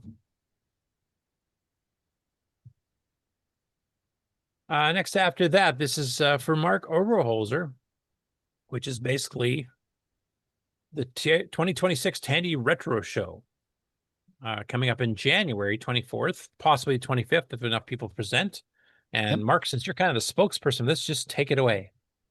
I'm actually the stream engineer on this, but so Jim Brain reached out to me from the Glenside Color Computer Club and said, "Hey, you want to do this again?" I said, "Yeah, no problem. Let's do this."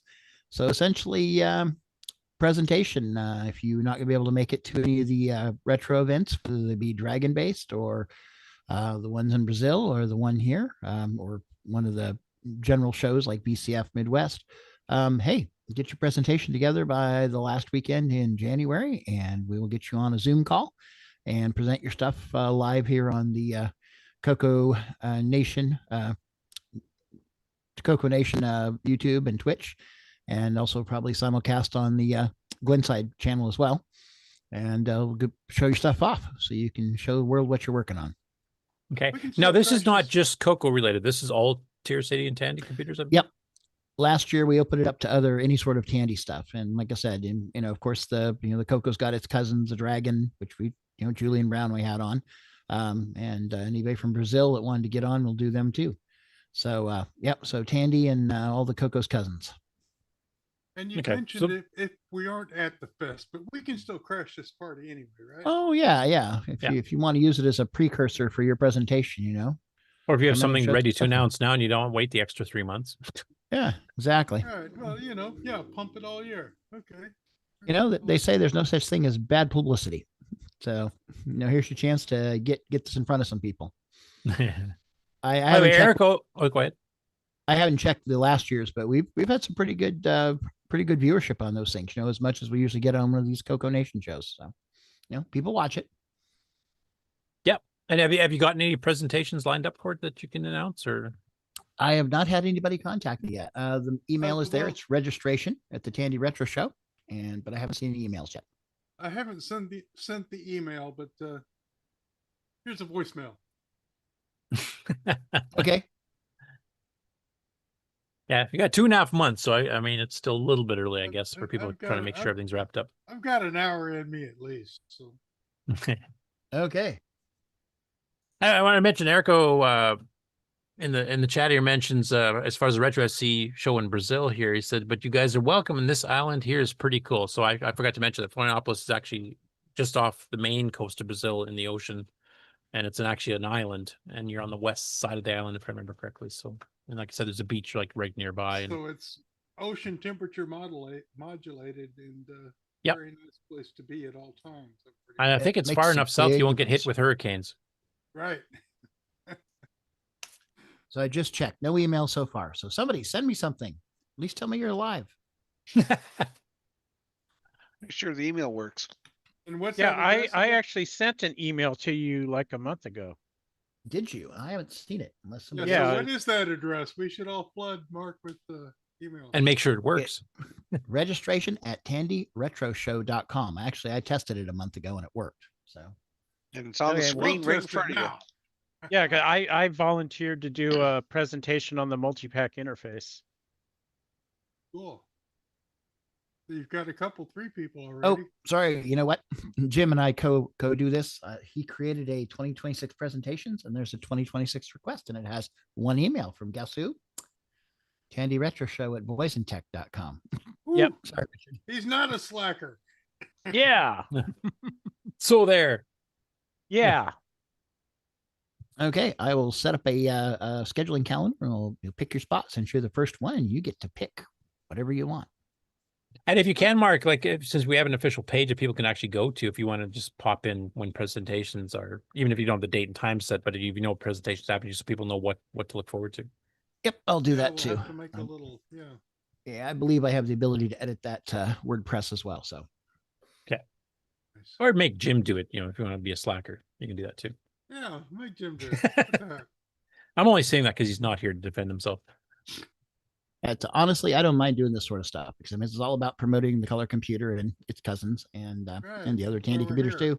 And that's what we have this infrastructure for. We have all these patrons that send us money every month so we can afford to pay for, a full Zoom membership so we can have web hosting and all this stuff. And, so let's leverage that for the community. That's what we're here for. We're not making any money on this. We're a nonprofit. We're here to present stuff for the community. And I will mention, Erico sounds like he might have a presentation too. He said the P Mode 4 artifact technique method would be a good presentation. I need to organize myself here for that. Well, excellent. You got a couple of months, so drop me an email, Erico. I think he's going to probably be busy with Retro C for the first part here till that show's over. But that's fine. That's the pre-work on your presentation for the virtual fest. It all comes together. Yeah. Good. Next up after that, of course, is the very first official VCF in Canada, which is VCF Montreal. And that's January 25th to the 26th at the Royal Military College outside of Montreal at Saint-Jean-sur-Richelieu. He got the cue. Look at that. Was that a sneeze? That was dramatic. I think you're allowed to say Gesundheit. Oh, bless his heart. Whatever the French equivalent. See if we got the talks list going yet. Oh, look at that. We already got content. Canadian Basic Retro Game Archaeology by Jim Gary. CoCo to Community, the Color Computer Then and Now by Fabian Rodriguez. Then got some Amiga stuff. The Apollo Com System Restore. Cool. MCM 70 PC. TJ Schurz, Leo Naboo, another Canadian thing. So that's cool. They're actually getting some of that stuff set up now too. And the rumor is that Sockmaster himself will be at the show as well. So Curious Mark's going to be there. Curious Mark? Yeah, Mark Verdelli, I believe is the name is. Oh, okay. And Jim Gary's going to be there, obviously, because he's giving a presentation. So if you want to meet the famous Jim Gary in person, this is your chance. How many games he'll write while he's there? What was that, Rick? How many games he'll port while he's there? Yeah, port like about 3 a day, I'm guessing. Right. He usually gets one done during the show, and that's only like 3 to 5 hours. So be cool if he sat there with a little computer and ported as you talk to him. Oh, right. He's like typing away and talking to you. And I think you're using the mic that's in your kitchen. Shit, Rick. Broke it. Did your cord kind of unplugged like mine did? I don't know. Next up after that, of course, is the big kahuna for the CoCo community, which is CoCo Fest. And the 2026 one is from April 24th to 25th. Please note, as of last year, the days of the week has shifted earlier. So it's now more of a Friday, Saturday, as opposed to a Saturday, Sunday, which would give people a bit more time for, getting flights and stuff back, for getting to work, school, whatever. And of course, that is at the same place it was last year. And the hotel rates are already locked in if you want to get the discount. And I'm hoping Grant might actually come by for sometime fairly soon to give a bit of an update if they've got any further things. Like I know they were talking about, supper stuff and whether we want to do that again this year, or if it's just going to be a free for all, everybody goes off in their own little direction. He's still upset that we over at VCF Midwest, we kind of taunted him because he didn't go because he wanted to go to Kansas City football game and they lost at that time, and he didn't appreciate all the texts that we sent him. And in his typical fashion, he responded with a bunch of expletives. But I like Chris Durst's comment in the chat here about VCF Montreal. It says January 24th in Montreal. It's too cold in Florida for me on January 24th. I ain't going to Montreal.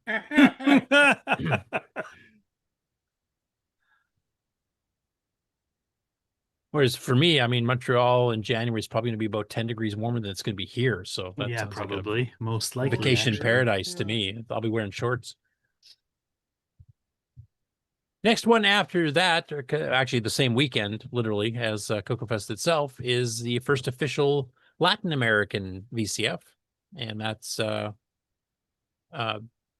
LATAM. I'm not sure how to pronounce that, 2026. And that's April 24th to the 26th at Bahia Blanca in Argentina. And this is a brand new show. This is the first year it's happening, just like the Montreal one. So if you are going to be in the area there, definitely see if you can attend. I hope they get some good attendance numbers so it can keep happening every year as opposed to being just a one-off event. Details obviously will coming a bit further in the future there because that's a fair ways away. And then the next one is kind of just been added recently, and it's kind of the return of a VCF to an area that hasn't had it in years, and that's the official VCF Pacific Northwest. And that's coming back May 2nd to 3rd at the Tukwila Community Center in Tukwila, Washington. Am I pronouncing that right, Mark? Nope. Tukwila is how I've heard it pronounced. Tukwila. Okay. It's another Native American name. So if I'm reading their little blurb here, this is the first time since 2020 or 2019 this has actually happened. There was one scheduled in 2020. I actually have the T-shirt. Oh, that got killed by COVID. Yep. It was going to be at the Living Computer Museum that's now shut down and dispersed, unfortunately. But is that the one Paul Allen had before he passed away? Yeah, it was the one that Paul Allen had helped fund. Yeah. Yeah, that really sucked. His family kind of sold the museum down the river on that one. Well, they gave up on it. Yeah. Yeah. I actually plan to go to this event. Oh, do you? Cool. Cool. Oh, because we're going to be going on an Alaska cruise on the 6th, and we're flying. Yeah, we have to fly to Seattle, so it's kind Fly of in like, anyway. Yeah. Take care of it. I should go too because it's this will be about a 3.5 hour drive for me. So each way. That'd be cool to have a bit of a CoCo representation at it for sure. Now, Richard, if you're going on a cruise, I'm going to guess you're probably not going to drag CoCo stuff up with you now. Right. Why are you bringing a PDF 11 on yours? Actually, what I'm probably going to do is ship a box up to Seattle, or a couple of them, and then before I leave, before I leave to on the cruise, I'm going to have those shipped back to the house. There you go. Ship your clothes to Seattle and then ship the computer crap back and go on cruise. I like it. Yeah, something like that. Richard, I'll tell you up front. I did one of those cruises on Princess, like maybe 2 years ago. Basically, it was the end of May, and it's still dang cold in the Panhandle. Oh yeah. And there's snow everywhere. Yeah, that's what I was told. It's nothing like a Caribbean cruise. Oh no. Oh, not that time of year. It's to prep you for VCF Montreal the next year. Yeah. It's going to acclimatize you to it. My wife is going like, wow, it's like windy and cold. And I said, yes, it's nothing like a Caribbean cruise. Even a Caribbean cruise in January is like 70 degrees. Yeah, it is. It's a great time to go. So do you go up to Skagway then, Richard? Or I believe so. Yes. That might be the same cruise I was on years and years ago from Vancouver. That's as far north as I went with Skagway, and then rode the train up the old narrow gauge Yukon Trail. I think it's Skagway. There might be Juneau. I can't remember what ports we're stopping at. I know I posted some stuff on Facebook. We did, I think, Juneau on the way up. We did Anchorage on the way back, Skagway at the top, and there was a couple other places too. I'll have to remember. Anyway, it seems like all of them do that. Norwegian, Princess, and Holland America, I think, was the other one. There's like 3 different lines that run that. That all sounds familiar.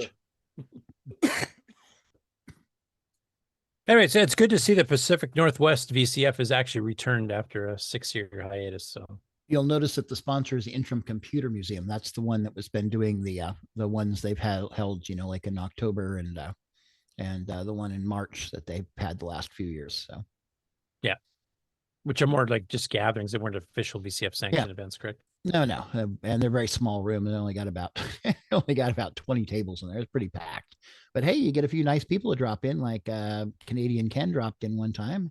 Yep, I missed him, unfortunately, that one. But Adrian Black's been there a couple times.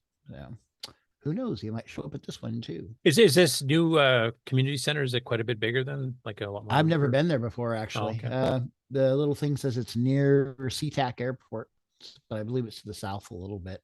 That's good for me because that knocks probably a half-hour travel time off for me.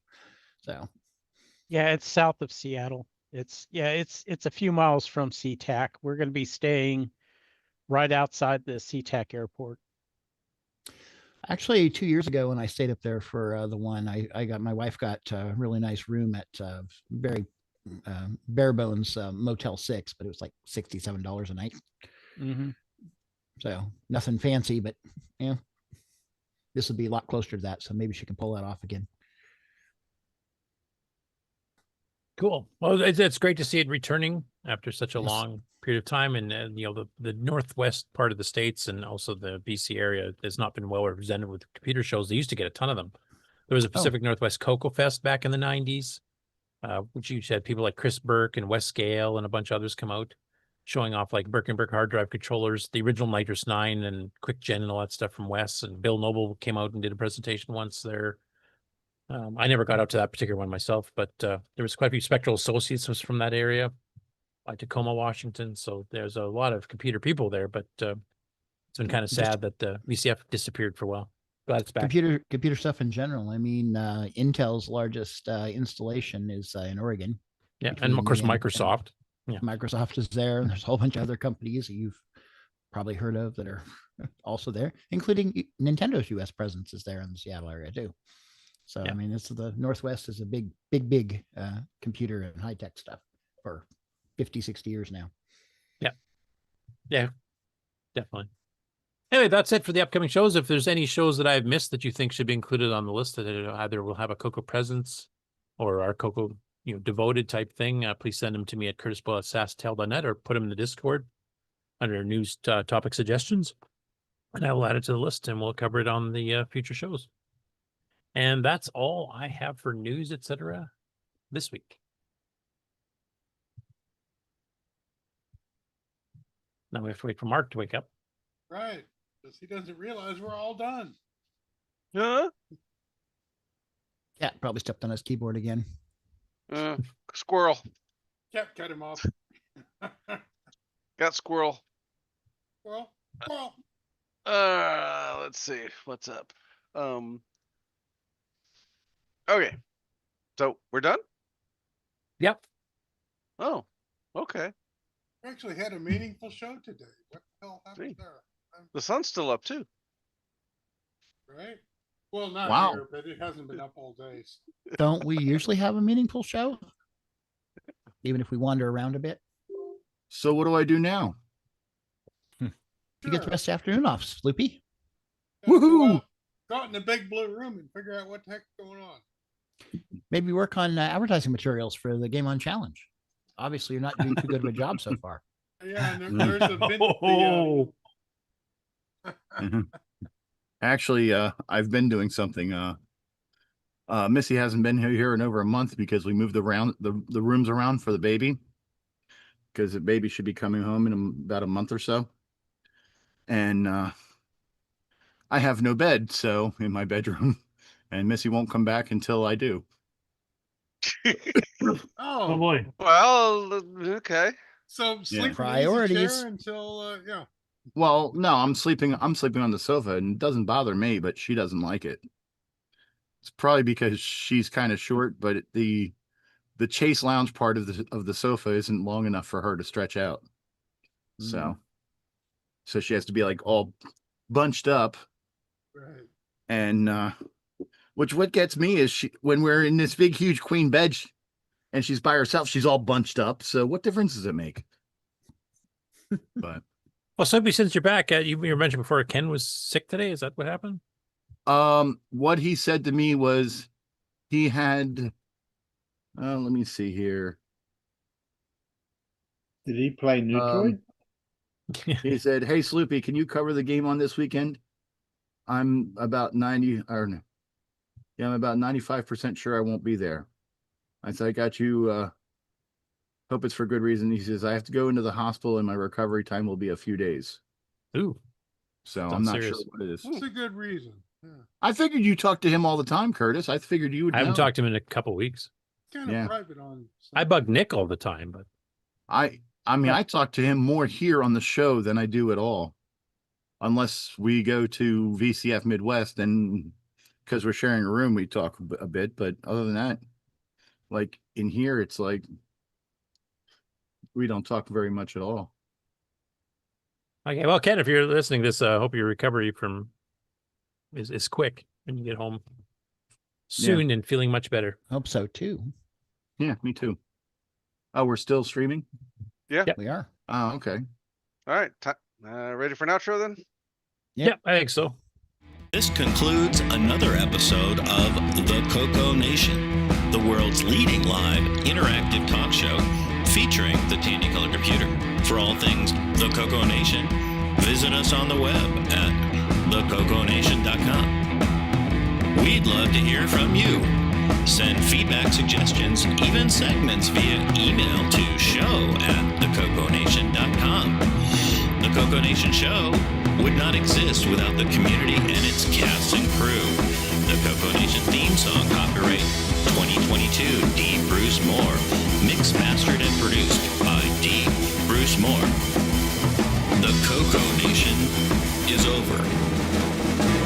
Join us on the CoCo Discord server. CoCo forever. Actually, yes. Good. Okay. Well, till next week, and just remember, daylight savings time. So those that don't change will be -1 hour. well, I hope after a week people have gotten things straightened out. Yeah, but come Saturday, if find they out. haven't seen it, then they'll. Divide by 23, you'll be fine. People are That's part of creatures of habit. Yeah, and we've got several people on the panel here that don't change. Ron, myself, and Nick. So we have to remember it's an hour later now. Never change. Later or earlier? I change every day, otherwise my diaper would get pretty full. Later. I think it's an hour later. Thank for you for us. sharing. Yeah, because you Okay. guys skip an hour, right? Yeah. Yeah, we fall back. We're, an hour, yeah, so. we're. It's like right now I come in at noon my local time. It'll be 1 p.m. as of next week. Yeah. Oh, and Curtis, yeah, I know I can just type run, but I type in load and then run because I'm getting things straight in my head so that I don't stutter a lot when I start the program. Okay. Wow, it's a dramatic pause. Because you don't have to put the dot bass either. That's another thing you can save on. Yeah. But I do have to put the drive 1, in which I keep forgetting. Well, you can do :1 too. You can just do run GO 287 :1 and it'll go off drive 1. With no pass or... Yeah, because that's in VCC, and drive 0 is the beginning shortly graphic for the game on Challenge Live. Okay. And then drive 1 is the game on disc. Results stuff. Yeah. Okay. Yeah. So Brian Blake in the chat says DSD is stupid. Totally agree. hey, I agree also. I mean, 100 years ago it had its uses, but now no. Yeah. Then we invented this thing called electricity and artificial light. We don't need it anymore. Well, Right. then farmers decided we'll just go milk the cows when we need to. And I don't care. Well, what farmers time. were not. I know they're probably doing the same in the States here, but farmers here are running literally 20 hours a day anyway. Yeah, It they doesn't matter do if what it's dark they or need not. to do when they Yeah. need to do it. And this Oh, whole back- excuse about moving the time for the farming is You know, they put lights on the tractors now. Yep. Yep. Originally Big, they got huge up at light, floodlights. went to bed at dark. Now they put lights on. well, and now we got lights all together. So do you use your lights in the morning or do you use your lights in the evening? Who cares? Well, Productivity. while there's still light outside, I'm One or the gonna go other. play with a saw so I don't saw my fingers. Have a good day, all. Oh man. All right. I got to head out Bye, too here. So everybody. see you all next week. Bye, everybody.